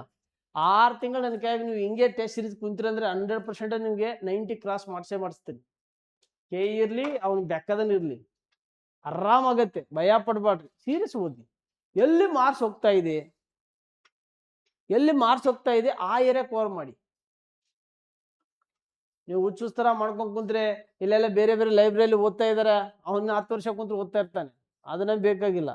ಎಲ್ಲಿ ವೀಕ್ ಇದ್ದೀರಿ, ಯಾವ್ಯಾವ ಏರಿಯಾ ಕವರ್ ಮಾಡಬೇಕು, ಏನೇನು ತಿಳ್ಕೊಬೇಕು, ಅಷ್ಟು ಮಾಡ್ಕೊಂಡ್ಬಿಟ್ರೆ ಪರ್ಫೆಕ್ಟ್ ಆಗಿಬಿಡ್ತೀರಿ. ಯಾರು ಭಯ ಪಡೋ ಅವಶ್ಯಕತೆ ಇಲ್ಲ. ಓಕೆ, ಇಲ್ಲಿ ನೋಡಿ, ಮಹಾತ್ಮ ಗಾಂಧೀಜಿಯಲ್ಲಿ ತಂದಾಗ ಇಲ್ಲಿ ಮಂದಗಾಮಿಗಳು ಯುಗ ಅಂತ ಬರುತ್ತೆ. ಏನಂತ ಬರ್ತಾರೆ? 1885ರಿಂದ 1909ರಲ್ಲಿ 1905ರಲ್ಲಿ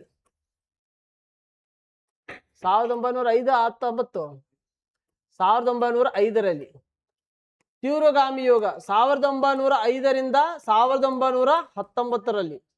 ಗಾಂಧಿ ಯುಗ ಅಂತ ಬರುತ್ತೆ 1919ರಿಂದ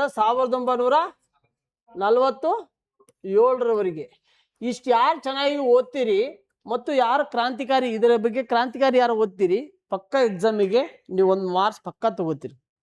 1-2 ಮಾರ್ಕ್ಸ್ 3 ಮಾರ್ಕ್ಸ್ ಬರುತ್ತೆ. ಯಾಕಂದ್ರೆ ಕೇಳಿದವನು ಸ್ಪೆಸಿಫಿಕ್ ಆಗಿ ಮೆನ್ಷನ್ ಮಾಡಿದ್ದಾನೆ, ಫ್ರೀಡಮ್ ಮೂವ್ಮೆಂಟ್ ಮಾಡಿದ್ದಾನೆ, ರಾಷ್ಟ್ರೀಯ ಚಳುವಳಿ ಬಗ್ಗೆ ಸಪ್ರೇಟ್ ಆಗಿ ಕ್ವಶನ್ಸ್ಗಳು ಕೇಳ್ತೀವಿ ಅಂತ ಹೇಳಿದ್ದಾನೆ, ಮೆನ್ಷನ್ ಮಾಡಿದ್ದಾನೆ. ಹಾಗಾಗಿ ಮಂದಗಾಮಿ, ತೀವ್ರಗಾಮಿ, ಗಾಂಧಿ ಯೋಗ, ಕ್ರಾಂತಿಕಾರಿಗಳು ಇಷ್ಟು ಚಂದ ಓದ್ಕೊಂಡ್ಬಿಡಿ. ಫುಲ್ ಡೆಪ್ತ್ ಆಗಿ ಓದಿ, ಫುಲ್ ಡೆಪ್ತ್ ಆಗಿ ಬೇಕು. ಇಷ್ಟೆಲ್ಲ ಡೆಪ್ತ್ ಆಗಿ ನೀವು ಓದಿದ ಕರೆ ಆದರೆ ಎಕ್ಸಾಮ್ಗಳಲ್ಲಿ ಒಂದು 3-4 ಮಾರ್ಕ್ಸ್ ತಗೋಬಹುದು. 3-4 ಮಾರ್ಕ್ಸಿಗೆ ಇಷ್ಟೆಲ್ಲ ಓದ್ಬೇಕಾ ಮಾಸ್ತರ? ಹೌದಾ? ಓದ್ಬೇಕನ್ರಿ. 1 ಮಾರ್ಕ್ಸ್ ನಿಮ್ಮ ಭವಿಷ್ಯ ನಿರ್ಧಾರ ಮಾಡುತ್ತೆ ಅಂತಾರೆ. ಅಲ್ಲಿ 3-4 ಮಾರ್ಕ್ಸ್ ಅಂದ್ರೆ ಏನ್ ತಿಳ್ಕೊಂಡಿರಿ? ಹೌದಾ? ಹಾಗಾದ್ರೆ ಇಲ್ಲಿ ಗಾಂಧಿ ಅಂತ ಬಂತರು, ಮಹಾತ್ಮ ಗಾಂಧೀಜಿಯವರು. ಇಲ್ಲಿ ನೋಡಿ, ಒಂದೊಂದವಾಗಿ ನೋಡೋಣ. 1915ಕ್ಕೆ ಭಾರತಕ್ಕೆ ಬಂದ.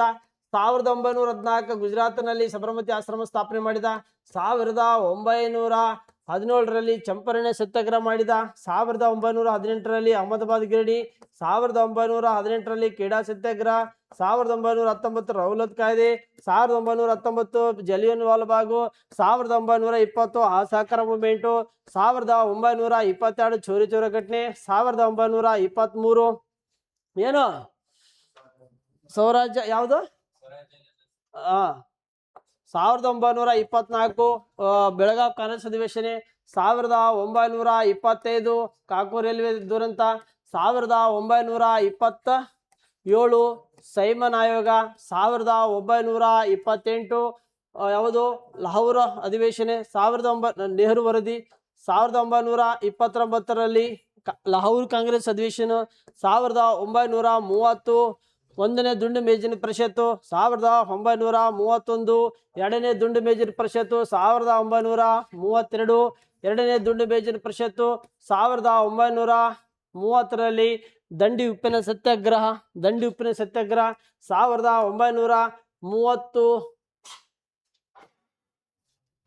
1934ರಲ್ಲಿ ಭಾರತ ಸಂವಿಧಾನಕ್ಕೆ ಮೊದಲ ರಚನೆ ಸಭೆ ಪ್ರಸ್ತಾಪ ಪಡ್ತಾರೆ ಎಂ ಎನ್ ರಾಯ್ ಅವರು. 1935ರಲ್ಲಿ ಭಾರತ ರಾಷ್ಟ್ರೀಯ ಕಾಂಗ್ರೆಸ್ ಅಧಿವೇಶನ ಕೂಡ ಸ್ಥಾಪನೆ ಆಗುತ್ತೆ, ಅದು ಸಪೋರ್ಟಿಂಗ್ ಕೊಡುತ್ತೆ. 1935ರಲ್ಲಿ ಏನಾಗತ್ತಪ್ಪ ಅಂತಂದಾಗ ಗೊತ್ತಿರ್ಬೇಕು ನಿಮಗೆ, ಭಾರತ ಸ್ವತಂತ್ರ ಕಾಯ್ದೆ ಬರುತ್ತೆ.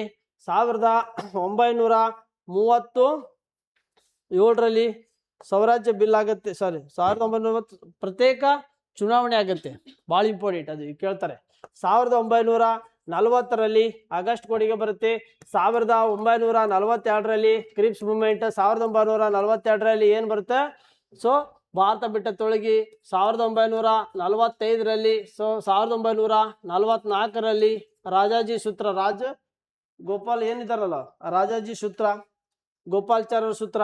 1945ರಲ್ಲಿ ಓವಲ್ಸ್ ಯೋಜನೆ, 1946ರಲ್ಲಿ ಕ್ಯಾಬಿನೆಟ್ ಆಯೋಗ ಭಾರತಕ್ಕೆ ಬರುತ್ತೆ, 1947ಕ್ಕೆ ಭಾರತಕ್ಕೆ ಸ್ವತಂತ್ರ ಸಿಕ್ಕಿತು, 1947-48ರಲ್ಲಿ ಮಹಾತ್ಮ ಗಾಂಧೀಜಿಯ ಮರಣ, 1949ರಲ್ಲಿ ಭಾರತಕ್ಕೆ ಸಂವಿಧಾನ ಅಂಗೀಕಾರ, 1950ರಲ್ಲಿ ಭಾರತಕ್ಕೆ ಸಂವಿಧಾನ ಜಾರಿಗೆ, 1950ರಲ್ಲಿ ಯೋಜನಾ ಆಯೋಗ ಜಾರಿಗೆ, 1951ರಲ್ಲಿ ಮೊದಲನೇ ಪಂಚವಾರ್ಷಿಕ ಯೋಜನೆ ಪ್ರಾರಂಭ, 1952ರಲ್ಲಿ ಎರಡನೇ ಪಂಚವಾರ್ಷಿಕ ಯೋಜನೆಗೆ ಕಾರ್ಯಕ್ರಮ ಕೈಗೊಳ್ಳುತ್ತಾರೆ, 1952ರಲ್ಲಿ ಸಮುದಾಯ ಅಭಿವೃದ್ಧಿ ಕಾರ್ಯಕ್ರಮ ಪ್ರಾರಂಭ ಆಗುತ್ತೆ, 1953ರಲ್ಲಿ ರಾಷ್ಟ್ರೀಯ ವಿಸ್ತರಣೆ ನೀತಿ ಪ್ರಾರಂಭ ಆಗುತ್ತೆ, 1954ರಲ್ಲಿ ಭಾರತ ರತ್ನ ಪ್ರಶಸ್ತಿ ಸ್ಥಾಪನೆ ಆಗುತ್ತೆ, 1955ರಲ್ಲಿ ಸರ್ ಎಂ ವಿಶ್ವೇಶ್ವರಯ್ಯಗೆ ಭಾರತ ರತ್ನ ಪ್ರಶಸ್ತಿ ಕೂಡ ಕೊಡಲಾಯಿತು, 1956ರಲ್ಲಿ ಒಂದನೇ ಪಂಚವಾರ್ಷಿಕ ಯೋಜನೆ ಮುಕ್ತಾಯವಾಗುತ್ತೆ,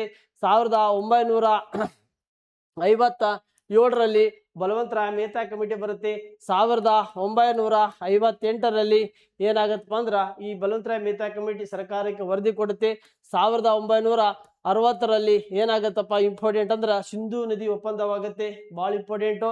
1959ರಲ್ಲಿ ಲಾಹೋರ್, 1959ರಲ್ಲಿ ಪಂಚಾಯತಿ ರಾಜ್ ಸ್ಥಾಪನೆ ಆಗುತ್ತೆ ಎಲ್ಲಿ ರಾಜಸ್ಥಾನದ ನಾಗೂರ್ ಎಂಬ ಸ್ಥಳದಲ್ಲಿ, 1960ರಲ್ಲಿ ಸಿಂಧೂ ನದಿ ಒಪ್ಪಂದ ಆಗುತ್ತೆ, 1961ರಲ್ಲಿ ಏನಾಗುತ್ತೆ ನೋಡಿ, 1962ರಲ್ಲಿ ಭಾರತ ಮತ್ತು ಚೀನಾ ಯುದ್ಧ ಆಗುತ್ತೆ. ಹೀಗೆ ಮಾಡ್ಕೊಂತ ಹೋಗ್ಬಿಟ್ರೆ ಎಲ್ಲಿವರೆಗೂ ಬೇಕು 2026ವರೆಗೂ ಹೇಳ್ಬೋದು. ಅರ್ಥ ಆಯ್ತಾ? ಸೊ ಈ ತರ ನಿಮಗೆ ಗಾಂಧೀಜಿ ಬಗ್ಗೆ ಸಿಕ್ಕಾಪಟ್ಟಿಗಳು ಬರ್ತಾವೆ ಇಶ್ಯೂಗಳು. ಹಿಂಗೆ ಪರ್ಫೆಕ್ಟ್ ಆಗಿ ಹೋದ್ರೆ ಇವೆಲ್ಲ ಇಶ್ಯೂಗಳ ಮ್ಯಾಗೆ ಕಾಲಾನುಕ್ರಮದಲ್ಲಿ ಬರೆಯಿರಿ ಅಥವಾ ಹೊಂದಿಸಿ ಬರೆಯಿರಿ, ಅಥವಾ ವಿಷಯಗಳನ್ನು ನಿಮ್ಗೇನು ಎಕ್ಸಾಮಲ್ಲಿ ಕೇಳ್ತಾನೆ ನೇರವಾಗಿ ಎಕ್ಸಾಮ್ ಬರುವಂಥ ಕ್ವಶನ್ಸ್ಗಳು ಬರುತ್ತೆ. ಅರ್ಥ ಆಯ್ತಾ? ಈ ಥರ ಏನು ಮಾಡಬೇಕು, ತಯಾರಿ ಇರಬೇಕು. ಇರ್ತಿರಲ್ವಾ? ಓಕೆ, ಹೋಗ್ಬೋದಾ ನೆಕ್ಸ್ಟ್? ಏನು ಹೇಳಿದೋ ನನ್ನ ಮಗ ಒಂದು ಅರ್ಥ ಆಗಲಿಲ್ಲ ಅಂದ್ರೆ ಏನ್ರಿ ಪೀಸ್ ತಿಂದಿನ್ರಿ ಮೇಡಮ್ ಅವರ, ಕಾರವಾರ ಪೀಸ್ ರೀ. ನೋಡಿ, ಸೂರ್ಯನ ಬಾಹ್ಯ ವಾತಾವರಣದಲ್ಲಿ ಅಧ್ಯಯನ ಮಾಡಲು ಉಡಾವಣೆ ಮಾಡಲು ಭಾರತದ ಪ್ರಮುಖ ಏನಪ್ಪಾ ಅಂದ್ರ ಸೌರ ವೀಕ್ಷಣಾಲಯ ಮಿಷನ್, ಸೋಲಾರ್ ಮಿಷನ್ ಹೆಸರುಗಳು ಏನು ಅಂದ್ರೆ ಸೂರ್ಯನ ಅಧ್ಯಯನ ಮಾಡಕ್ಕಾಗಿ ನಾವು ಇದು ಮಾಡಿದ್ವಿ ಗೊತ್ತಲ್ವಾ. ಈಗ ಮಾಡಿದಂದು ಆದಿತ್ಯ L1 ನೋಡಿ, ಮಾಡಿದವ್ರು ಯಾರು? ಇಸ್ರೋ. ಯಾವ್ದ್ರಿ? ಇಸ್ರೋ. ಇಸ್ರೋ ಮಾಡಿದವ್ರು ಯಾರು? ಇಸ್ರೋ. ಇಸ್ರೋ ಅಂದ್ರೆ ಏನು? Indian space research organisation. ಏನಾಗಿತ್ರಿ ನೀವಿಬ್ಬರಿಗೆ? ಯಾಕೆ ಅಷ್ಟೊಂದು ಮಾತಾಡತ್ತೀರಿ? ಏನೋ ಪ್ರಾಬ್ಲಮ್ ಇದ್ರಿ ಹೇಳಿ. ಏನಾದ್ರ ಗೊತ್ತಿದ್ರೆ ಹೇಳ್ತೀನಿ, ಇಲ್ಲಾಂದ್ರೆ ನಾಳೆ ತಿಳ್ಕೊಂಬುದು ಹೇಳ್ತೀನಿ. ನೀವು ಡಿಸ್ಕಸ್ ಮಾಡಿದ್ರೆ ನಾನೇ ತಿಳ್ಕೊಬೇಕು. ಏನು ಪ್ರಾಬ್ಲಮ್ ಹೇಳಿ, ಹೇಳಿ ಏನಾಗಿದೆ ಹೇಳಿ. ಅದು ನಮ್ಮ ಹುಡುಗರು ಕೂಡ ಕೇಳ್ತಾರೆ. ಓಕೆ, ಇಸ್ರೋ. ಓಕೆ, ಈಗ ಇಸ್ರೋ ಇದೆಲ್ಲ, ಇಲ್ಲಿ ಎಕ್ಸಾಮಿಗೆ ಕ್ವಶನ್ಸ್ ಕೇಳಿದ್ದಾರೆ. ಆದಿತ್ಯ L1, ಆದಿತ್ಯ L1 ಬಗ್ಗೆ ಎಕ್ಸಾಮಿಗೆ ಕೇಳಿದ್ದಾನೆ. ಆದಿತ್ಯ L1 ಬಗ್ಗೆ ನೋಡಿ, ನಮಗೆ ಇಸ್ರೋದವರು PSLV ಹೌದಾ, C57 ಅಂತಿದೆ. ಈ ರಾಕೆಟ್ ಈ ನೌಕೆ ಮುಖಾಂತರ ನಾವು ಏನು ಮಾಡಿದ್ವಿ, ಮೊದಲ ಬಾರಿಗೆ ಸೂರ್ಯನ ಅಧ್ಯಯನದ ಕೊರೋನಾ ಕೇಂದ್ರಗೋಳ ಪರಿವರ್ತನಾ ಕ್ರಮೋಸ್ಪಿಯರ್ ಟ್ರಾಪೋಸ್ಪಿಯರ್, ಲಾಸ್ಟ್ ಇದು ಯಾವ್ದಿದೆ? ಕ್ರೋಮೋಸ್ಪಿಯರ್ ಇದೆ. ಈ ಸೂರ್ಯನ ಹೊರಗ ಮೇಲ್ಮೈ ಭಾಗ ಇದೆಯಲ್ಲ, ಈ ಭಾಗ ಕೊರೋನಾ ಭಾಗ. ಕೊರೋನಾ ಅಂದ್ರೆ ಕೊರೋನಾ ವೈರಸ್ ಅಲ್ಲ. ಕೊರೋನಾ ಅಂದ್ರೆ ಏನ್ರಿ? ಕೊರೋನಾ ವೈರಸ್ ಅಲ್ಲ, ಹೌದಾ? ಕೊರೋನಾ ಅಂದ್ರೆ ಕೊರೋನಾ ವೈರಸ್ ಅಲ್ಲ, ಇದು ದೊಡ್ಡ ವೈರಸ್. ಸೂರ್ಯನ ಹೊರಗಿನ ಭಾಗ ಕೊರೋನಾ ಅಧ್ಯಯನ ಮಾಡಕ್ಕೆ ಆದಿತ್ಯ L1 ಇಸ್ರೋದವರು ಕಳಿಸಿದ್ದಾರೆ. ಅರ್ಥ ಆಯ್ತಾ? ಇದು ಎಕ್ಸಾಮಿಗೆ ಆಲ್ರೆಡಿ ನಿಮಗೆ ಕೇಳಿದ್ದಾರೆ. ಯಾವಾಗ ಕಳಿಸಿದ್ರಪ್ಪ ಅಂತ ಎಕ್ಸಾಮಿಗೆ ಕೇಳ್ತಾರೆ. 2023 ಸೆಪ್ಟೆಂಬರ್ 2ನೇ ತಾರೀಕು ಕಳಿಸಿದ್ದಾರೆ. ಆದ್ರೆ ಸಕ್ಸಸ್ ಆಗಿದ್ದು 2024 ಜನವರಿ 2 ಈ ವರ್ಷದ ಸಕ್ಸಸ್ ಆಗಿದೆ. ಇದು ಏನು? ಆದಿತ್ಯ L1 ಹೌದಾ? ಆದಿತ್ಯ L1 ಎಕ್ಸಾಮ್ ಅಲ್ಲಿ ಕೇಳ್ತಾನೆ. ಸೂರ್ಯನ ಯಾವುದು ಬಾಹ್ಯ ವಾತಾವರಣ ಅಂದ್ರೆ ಹೊರಗಿನ ಪದರ. ಯಾವ ಪದರ ರೀ? ಕೊರೋನಾ ಪದರ. ಎಕ್ಸಾಮಿಗೆ ಕೇಳ್ತಾನೆ. ಹುಷಾರಾಗಿ ಕರೆಂಟ್ ಅಫೇರ್ಸ್ ಇದು ಎಕ್ಸಾಮ್ ಅಲ್ಲಿ ಕೇಳ್ತಾನೆ. ಕರೆಂಟ್ ಅಫೇರ್ಸ್ ಮಾಡ್ತಾನೆ. ಯಾವಂದ್ರೆ PSLV C57 ರಾಕೆಟ್ ಮುಖಾಂತರ. PSLV C57 ಎಲ್ಲಿ ಮಾಡಿದ್ವಿ? ಶ್ರೀಹರಿಕೋಟ. ಎಲ್ಲಿ ಬರುತ್ತೆ? ಸತೀಶ್ ಧವನ್ ಉಡಾವಣೆ ಕೇಂದ್ರ. ಎಲ್ಲಿ ಬರುತ್ತೆ? ಆಂಧ್ರ ಪ್ರದೇಶ್. ಓಕೆ, ಗೊತ್ತಿರ್ಬೇಕು. ಹಾಗಾದ್ರೆ ಇದ್ರ ಗೊತ್ತಿತ್ತಾ? ಚಂದ್ರನ 3 ಇದೆ. ಚಂದ್ರಯಾನ 3 ಸಕ್ಸಸ್ ಆಗಿದ್ದು ಯಾವಾಗ ನೋಡಿ 2023 2023 ಜೂನ್ ಕೇಳಿ ಜೂನ್ 14ಕ್ಕೆ ಕಳಿಸಿದ್ದು ಜುಲೈ 14ಕ್ಕೆ ಕಳಿಸಿದ್ದು ಹೌದಾ ಜುಲೈ 14ಕ್ಕೆ ಕಳಿಸಿದ್ದು ಆದ್ರೆ ಸಕ್ಸಸ್ ಆಗಿದ್ದು 2023 ಯಾವಾಗ ಆಗಸ್ಟ್ 23 ಏನಂತ ಆಚರಣೆ ಮಾಡ್ತೀವಿ ಯಾವ್ದು national international national space day ನಾಗಿ ಆಚರಣೆ ಮಾಡಕ್ಕೆ ನರೇಂದ್ರ ಮೋದಿ ಕರೆ ಕೊಟ್ಟರು ಇಂಪಾರ್ಟೆಂಟ್ ಇಂಥವೆಲ್ಲ ಗೊತ್ತಿರಬೇಕು ಎಕ್ಸಾಮಿಗೆ ಬರುತ್ತೆ ಹಾಗಾಗಿ 2023 ಆಗಸ್ಟ್ 23ಕ್ಕೆ ನ್ಯಾಷನಲ್ ಸ್ಪೇಸ್ ಡೇ ನಾಗಿ ಸೆಲೆಬ್ರೇಷನ್ ಮಾಡಿದ್ದೀವಿ ಹಾಗಾಗಿ ಚಂದ್ರಯಾನ 3 ಇದೆಲ್ಲ ಈ ಒಂದು ಇಳಿದಂತ ಸ್ಥಳ ಯಾವುದು ಚಂದ್ರಯಾನ 3 ಸಕ್ಸಸ್ ಆದ ಸ್ಥಳ ಅದು ಏನಂತ ನಾಮಕರಣ ಮಾಡಿದ್ರು ಶಿವಶಕ್ತಿ ಪ್ಲೇಸ್ ಚಂದ್ರಯಾನ 1 ತಿರಂಗ ಒಂದು ಮಾಡಿದ್ರು ಶಿವಶಕ್ತಿ ಒಂದು ಮಾಡಿದ್ರು ಇನ್ನೊಂದು ನೆಹರು ಶಕ್ತಿ ಜವಾಹರ್ಲಾಲ್ ನೆಹರೂದೊಂದು ಮಾಡಿದ್ದಾರೆ ಹೌದಾ 3 ಶಕ್ತಿ ಏನ್ ಮಾಡಿದ್ದಾರೆ ನೋಡಿ ಚಂದ್ರಯಾನ 1 ಸಕ್ಸಸ್ ಆಗಿದ್ದು 2008 ಚಂದ್ರಯಾನ 3 ಫೇಲ್ ಆಗಿದ್ದು 2019 ಜುಲೈ ಇದು ಸಕ್ಸಸ್ ಆಗಿದ್ದು 2023 ಇದರಲ್ಲಿ PSLV C11 ಇದರಲ್ಲಿ PSLV ಅಂತ ಏನಿಲ್ಲ ಯಾವುದು GSLV ಹೌದಾ ಮಾರ್ಕ್ 3 ಈ ತರ ಫೇಲ್ ಆಯ್ತದು ಮತ್ತು GSLV ಮುಂದುವರೆದ ಭಾಗನೇ ಚಂದ್ರಯಾನ 3 ಸಕ್ಸಸ್ ಮಾಡಿದ್ರು ಓಕೆನಾ ಅಂದ್ರೆ ಯಾಕೆ ಇಲ್ಲಿ ಕಳಿಸಿದಂದ್ರೆ ಸೂರ್ಯ ಮತ್ತು ಭೂಮಿಯ ಮಧ್ಯದಲ್ಲಿ ಸುಮಾರು 15 ಲಕ್ಷ ಚದರ ಕಿಲೋಮೀಟರ್ ಅಷ್ಟು ದೂರ ಇದೆ ಅಂದ್ರೆ 1.5 ಮಿಲಿಯನ್ ಕಿಲೋಮೀಟರ್ ಅಷ್ಟು ದೂರ ಇದೆ ಡಿಸ್ಟೆನ್ಸ್ ಇದು ಸೂರ್ಯ ಇದು ಭೂಮಿ ಹೌದಾ ಸೂರ್ಯ ಮತ್ತು ಭೂಮಿಯ ನಡುವೆ ಎಷ್ಟು ದೂರ ಇದೆ ಅಂತ ಅಳೆಯಕ್ಕೆ ನಾವು ಏನಂತ ಕರಿತೀವಿ ಅಂದ್ರೆ ದ ಅಸ್ಟ್ರಾನಮಿಕಲ್ ಯೂನಿಟ್ ಅಂತ ಕರಿತೀವಿ ಏನಂತ ಕರಿತೀವಿ ಅಸ್ಟ್ರಾನಮಿಕಲ್ ಯೂನಿಟ್ ಒಂದು ಅಸ್ಟ್ರಾನಮಿಕಲ್ ಯೂನಿಟ್ ಅಂದ್ರೆ ಎಷ್ಟು ಜ್ಯೋತಿರ್ವರ್ಷಗಳಿಗೆ ಸಮಾನ ಅಂತ ಕೇಳಿದ್ದಾನೆ ಎಷ್ಟು ಅವೆಲ್ಲ ನೋಡ್ಕೊಳ್ಳಿ ಆಮೇಲೆ ಅಸ್ಟ್ರಾನಮಿಕಲ್ ಯೂನಿಟ್ ಏನಂತಂದ್ರೆ ದೂರವನ್ನು ಅಳೆಯುವ ಮಾಪನ ಎದುರು ದೂರ ಅಂದ್ರೆ ಸೂರ್ಯ ಮತ್ತು ಭೂಮಿಯ ಮಧ್ಯದಲ್ಲಿ ದೂರವನ್ನು ಅಳೆಯುವ ಮಾಪನ ಸೊ 1.50 ಮಿಲಿಯನ್ ಕಿಲೋಮೀಟರ್ ಅಷ್ಟು ಡಿಸ್ಟೆನ್ಸ್ ಇದೆ ಅಂದ್ರೆ ಆ ಭೂಮಿಯ ಏನಂದ್ರೆ ಕಳಿಸಿದ ಕಾರಣ ಅಂದ್ರೆ ಸೂರ್ಯನ ಮ್ಯಾಗ ಯಾಕೆ ಸ್ಟಡಿ ಮಾಡಕ್ ಕಳಿಸಿದಾರ ಅಂದ್ರೆ ಸೂರ್ಯನಲ್ಲಿ ಇದಕ್ಕಂದ್ರೆ ಯಾವ್ದು ಗ್ಯಾಬ್ರಿಡ್ ಪಾಯಿಂಟ್ ಅಂತ ಬರುತ್ತೆ ಲ್ಯಾಬ್ರಿಡ್ ಪಾಯಿಂಟ್ ಆ ಲ್ಯಾಬ್ರಿಡ್ ಪಾಯಿಂಟ್ ಮುಖಾಂತರ ಸಂಪೂರ್ಣವಾಗಿ ಸ್ಟಡಿ ಮಾಡಕ್ಕೆ ಕಳಿಸಿದಂತ ಇಷ್ಟು ಡಿಸ್ಟೆನ್ಸ್ ಮುಖಾಂತರ ಅದು ಕಳಿಸಂತ ಏಕೈಕ ದೇಶ ಭಾರತ ಗೊತ್ತಾ ತುಂಬಾ ಸಾಧನೆ ಮಾಡಿದೆ ಇಸ್ರೋ ಗೊತ್ತಿರಬೇಕು ಆಮೇಲೆ ಗಗನಯಾನ 1 ಸಕ್ಸಸ್ ಆಗಿದ್ಯಾ 2023 ಪ್ಲಾನ್ ಇತ್ತು ಗಗನಯಾನಕ್ಕೆ ಕಳಿಸಿದ್ರಲ್ಲ ಗಗನಯಾನಿಗಳೆಲ್ಲ ತುಂಬಾ ಹೋಗಿದ್ದಾರೆ ಸೊ ಅವೆಲ್ಲ ನೋಡ್ಕೊಳ್ಳಿ ಆಮೇಲೆ ಅಸ್ಟ್ರೋಸ್ಯಾಟ್ ಅಂತ ಇದೆಯಲ್ಲ ಅಸ್ಟ್ರೋಸ್ಯಾಟ್ ಬಗ್ಗೆ ಸ್ವಲ್ಪ ನೋಡ್ಕೊಳ್ಳಿ ಓಕೆ ನೆಕ್ಸ್ಟ್ ಇದ್ರ ಎಕ್ಸಾಮಿಗೆ ಕ್ವಶನ್ಸ್ಗಳು ಬರ್ತಾವ ಇಲ್ಲಿ ಬನ್ನಿ ಸೈನ್ಸ್ ಕ್ವಶನ್ ನೀರಿನ ಅಣುವಿನಲ್ಲಿ H2O ಯಾವ್ದ್ರಿ ನೀರಿನ ಅಣುಸೂತ್ರ ಕೇಳ್ತಾನೆ ಏನಿದೆ ಅವಾಗೆಲ್ಲ PC ಕೇಳಿದಾರೆ ಕಣೋ ನೀರಿನ ಅಣುಸೂತ್ರ ಕೇಳಿದ್ದಾರೆ ಮಿಥೇನ್ ಅಣುಸೂತ್ರ ಕೇಳಿದ್ದಾರೆ ಹೌದಾ PC ಕ್ವಶನ್ ಬರ್ ನೋಡಿ ಯಾವಾಗ ಕೇಳಿದ್ದಾರೆ ಈಗ ಕೇಳಲ್ಲ ಈಗ ಯಾಕೆ ಕೇಳಲ್ಲ ಹೇಳಿ 5G ಬಂತು ಹೌದಲ್ರಿ ನಾವು ಡಿಗ್ರಿ ಮುಗಿದ ನಂತರ ನಮ್ಮ ಅಪ್ಪ ನಮ್ಮ ಕೈಯಾಗ ಫೋನ್ ಕೊಟ್ಟಿದ್ದಾನೆ ನಿಮ್ ಕೈಯಾಗ SLC ಮುಗಿದ ನಂತರ ಕೈಯಾಗ ಬಂದಿದೆ ಹೌದಾ ನಮ್ಮ ಪೀಳಿಗೆ ಬಂದಿಲ್ಲ SLC ಇದ್ದಾಗ ಯೂಸ್ ಮಾಡಿಲ್ಲ ಫೋನ್ ನಾನೇ SLC ಇದ್ದಾಗ ಯೂಸ್ ಮಾಡಿನ ಅಂತ ಒಂದು ನೀವು ಯೂಸ್ ಮಾಡ್ಲಾರ್ದಿರ್ತೀರ ನೀವು ಮಾಡಿಲ್ಲ ತುಂಬಾ ಜಾಣರು ನೀವು ಅದಕ್ಕೆ ಇಲ್ಲಿ ಗುರುಕುಲಕ್ಕೆ ಬಂದಿದ್ದೀರಿ ಮಾಡಿದ್ರಿ ಎಲ್ಲಿ ಹೋಗ್ತಿದ್ರಿ ಯಾರಿಗ ಗೊತ್ತು ನೋಡಿ ನೀರಿನ ಅಣುವಿನಲ್ಲಿ H2O ಇರುವಂತೆ ಪರಮಾಣುಗಳು ಯಾವುದು ಸ್ಥಿರತೆಯಲ್ಲಿ ಸಾಧಿಸಲು ಎಲೆಕ್ಟ್ರಾನ್ಗಳನ್ನು ಪರಸ್ಪರ ಹಂಚಿಕೊಂಡಾಗ ಯಾವ ರೀತಿಯ ರಾಸಾಯನಿಕ ಬಂಧಗಳು ಉಂಟಾಗುತ್ತದೆ ಉಂಟಾಗತ್ರಿ ಯಾವುದು ಸಹವಿಲೆಸ್ಲಿ ಬಂಧು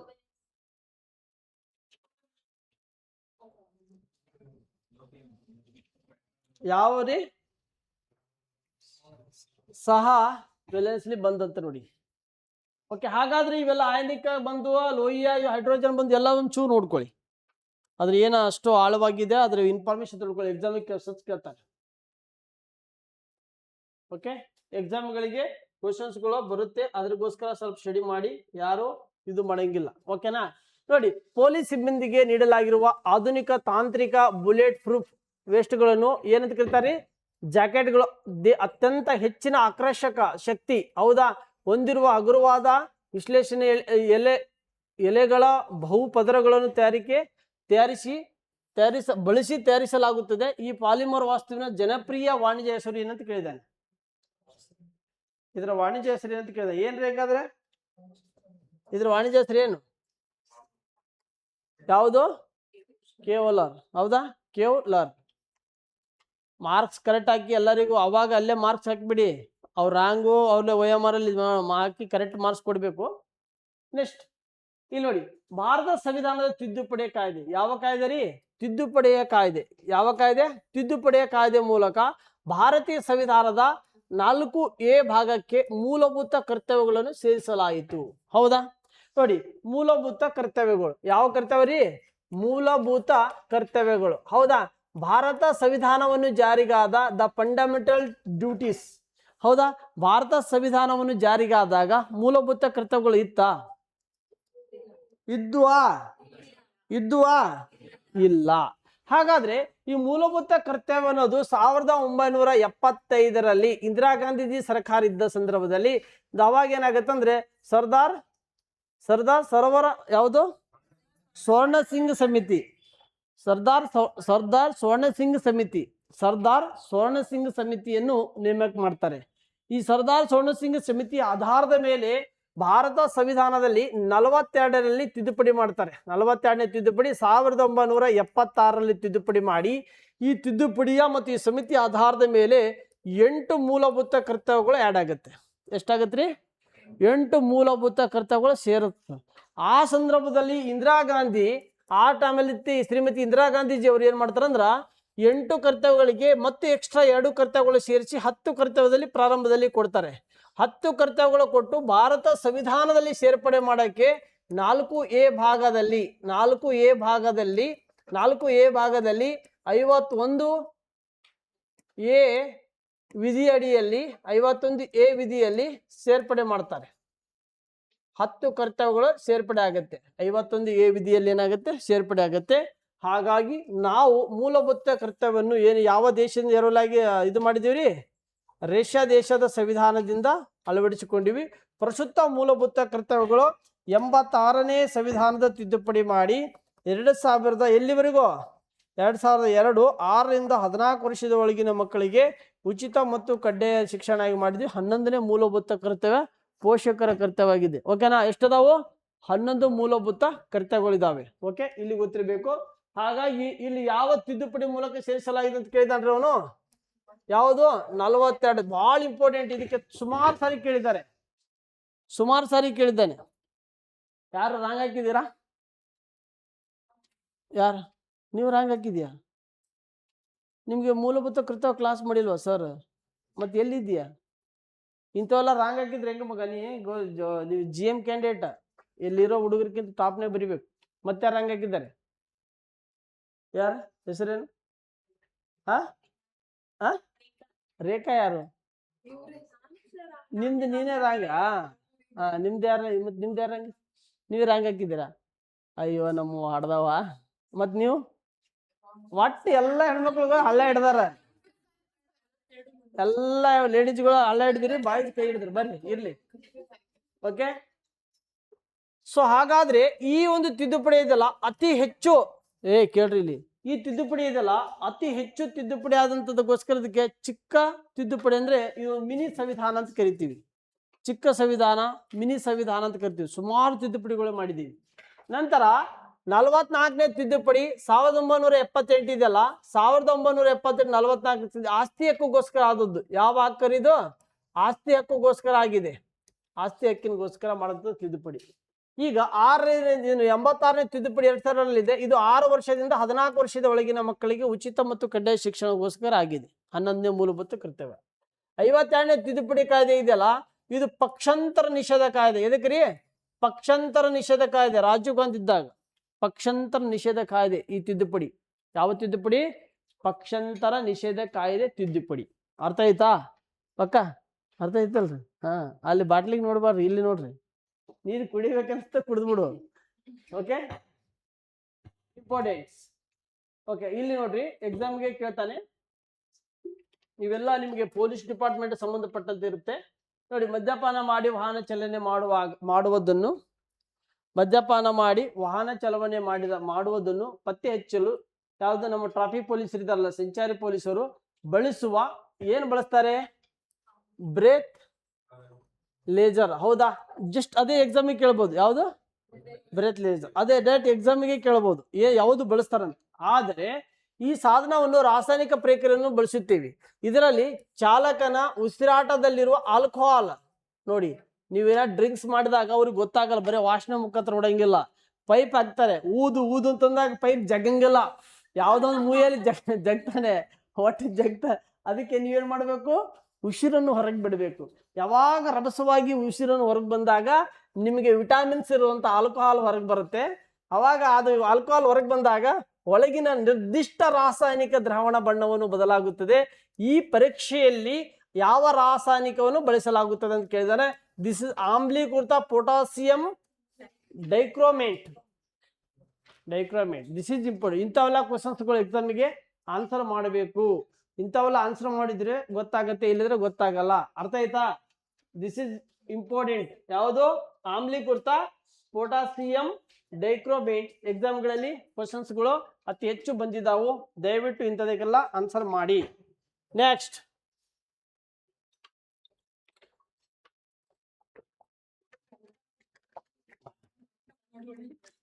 ನೋಡಿ, ಇಲ್ಲಿ ಕ್ಯಾಲೆಂಡರ್ ಟೆಸ್ಟ್ ಕೇಳಿದ್ದಾನೆ. ಯಾವ ಟೆಸ್ಟ್ ಕೇಳಿದಾನ್ರಿ? ಕ್ಯಾಲೆಂಡರ್. ನೋಡಿ, ಒಂದು ನಿರ್ದಿಷ್ಟ ತಿಂಗಳು.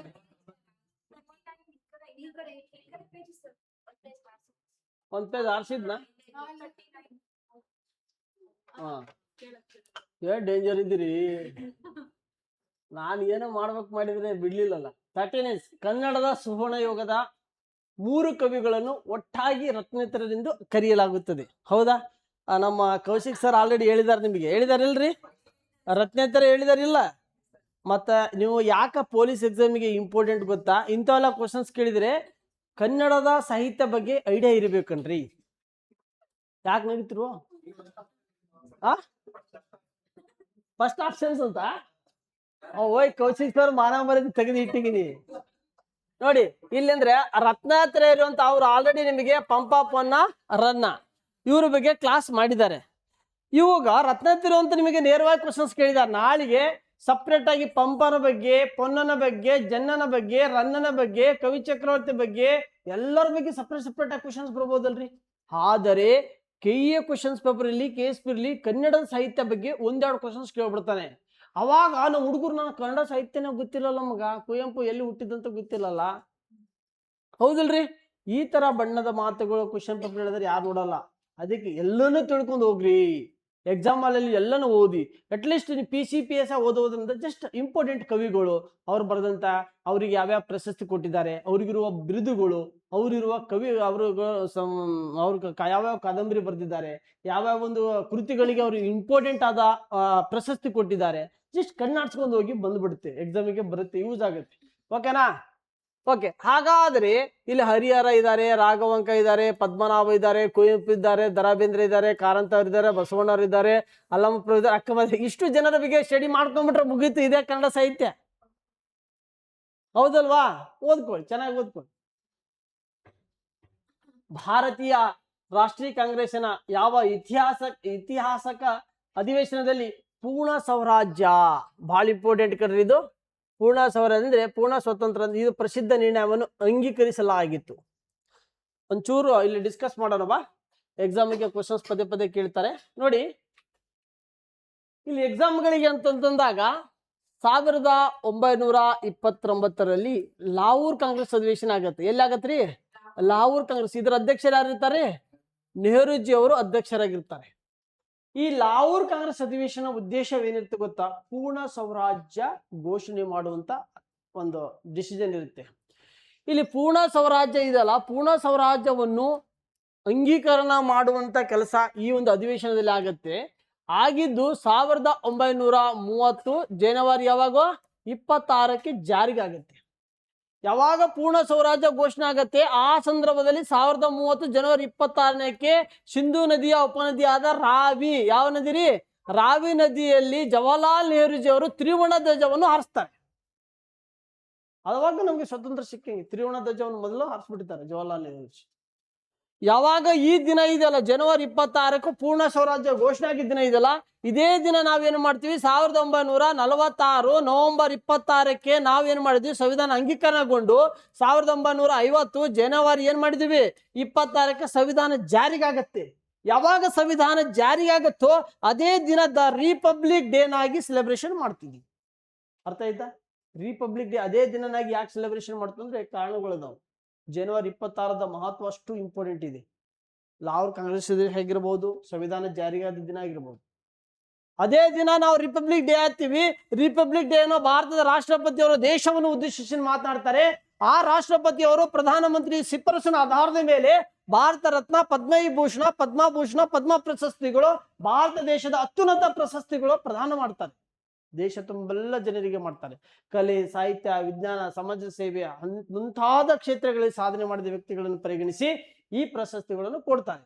ನೀವೇನ್ ಮಾಡಬೇಕು, ಭಾರತ ರತ್ನ ಆಲ್ರೆಡಿ 2024ಕ್ಕೆ 53 ಜನ ಕಂಪ್ಲೀಟ್ ಆಗಿದ್ದಾರೆ. ಈಗ ಪದ್ಮವಿಭೂಷಣ, ಪದ್ಮಭೂಷಣ, ಪದ್ಮ ಪ್ರಶಸ್ತಿಗಳನ್ನು ಸಬ್ಸಿಡಿ ಮಾಡ್ಕೋರಿ. ಹೌದಾ? ಹಾಗಾಗಿ ನಿಮಗೆ ಈ ಪ್ರಶಸ್ತಿಗಳು, ಈ ಒಂದು ಅಧಿವೇಶನಗಳು ಇಂಪಾರ್ಟೆಂಟ್. ದಿಸ್ ಇಸ್ ಬಿ ಸರಿಯಾದ ಆನ್ಸರ್. ಇಲ್ಲಿ ಬೆಳಗಾವಿ ಕಾಂಗ್ರೆಸ್ ಅಧಿವೇಶನ ಇದೆ. ಮಹಾತ್ಮ ಗಾಂಧೀಜಿಯವರ ಅಧಿವೇಶನ ಅಧ್ಯಕ್ಷ ವಹಿಸಿದ ಏಕೈಕ ಅಧಿವೇಶನವೇ ಬೆಳಗಾವಿ ಕಾಂಗ್ರೆಸ್. ಅದ್ರ ಬಗ್ಗೆ ನಿಮ್ಗೆ ಗೊತ್ತಿದೆ. ಆದ್ರೆ ಕರಾಚಿ ಅಧಿವೇಶನ ಇದೆಲ್ಲ ಮೂಲಭೂತ ಹಕ್ಕುಗಳ ಬಗ್ಗೆ ಹೇಳುತ್ತೆ. 10 ಮೂಲಭೂತ ಹಕ್ಕು ವರ್ಣನೆ ಮಾಡುತ್ತೆ. 1934 ಕರಾಚಿ ಸರ್ದಾರ್ ವಲ್ಲಭಾಯ್ ಪಟೇಲ್ ಅವರ ಅಧ್ಯಕ್ಷ ಸ್ಥಾನದಲ್ಲಿದ್ದಾಗ ಫಂಡಮೆಂಟಲ್ ರೈಟ್ಸ್ ಬಗ್ಗೆ ಹೇಳುತ್ತೆ. ಹರಿಪುರ್ ಮತ್ತು ತ್ರಿಪುರ್ ಕಾಂಗ್ರೆಸ್ ಅಧಿವೇಶನ ಇದೆಯಲ್ಲ, ಸುಭಾಷ್ ಚಂದ್ರ ಬೋಸ್ ಅವರಿಗೆ ನೆನೆಸ್ಬೇಕನ್ರಿ. ಎಂತ ಮಹಾನಾಯಕ ಗೊತ್ತಾ ಸುಭಾಷ್ ಚಂದ್ರ ಬೋಸ್? ನಿಮ್ಮೆಲ್ಲ ಇತಿಹಾಸ ಸರಿ ಹೇಳ್ತಾರೆ. ಸುಭಾಷ್ ಚಂದ್ರ ಬೋಸು ಹರಿಪುರ್ ಬಟ್ ತ್ರಿಪುರ್, ಹರಿಪುರ್ ಆದ ನಂತರ ತ್ರಿಪುರ್ 1939 ತ್ರಿಪುರ್ ಕಾಂಗ್ರೆಸ್ ಅಧಿವೇಶನ ಆಗುತ್ತೆ. ಆ ಸಂದರ್ಭದಲ್ಲಿ ಮಹಾತ್ಮ ಗಾಂಧೀಜಿ ಅನುಯಾಯಿ ಪಟ್ಟಾಭಿ ಸೀತಾರಾಮ ಅವರು ಆಗ್ತಾರೆ, ಎಲೆಕ್ಷನ್ ನಿಂದಿರ್ತಾರೆ.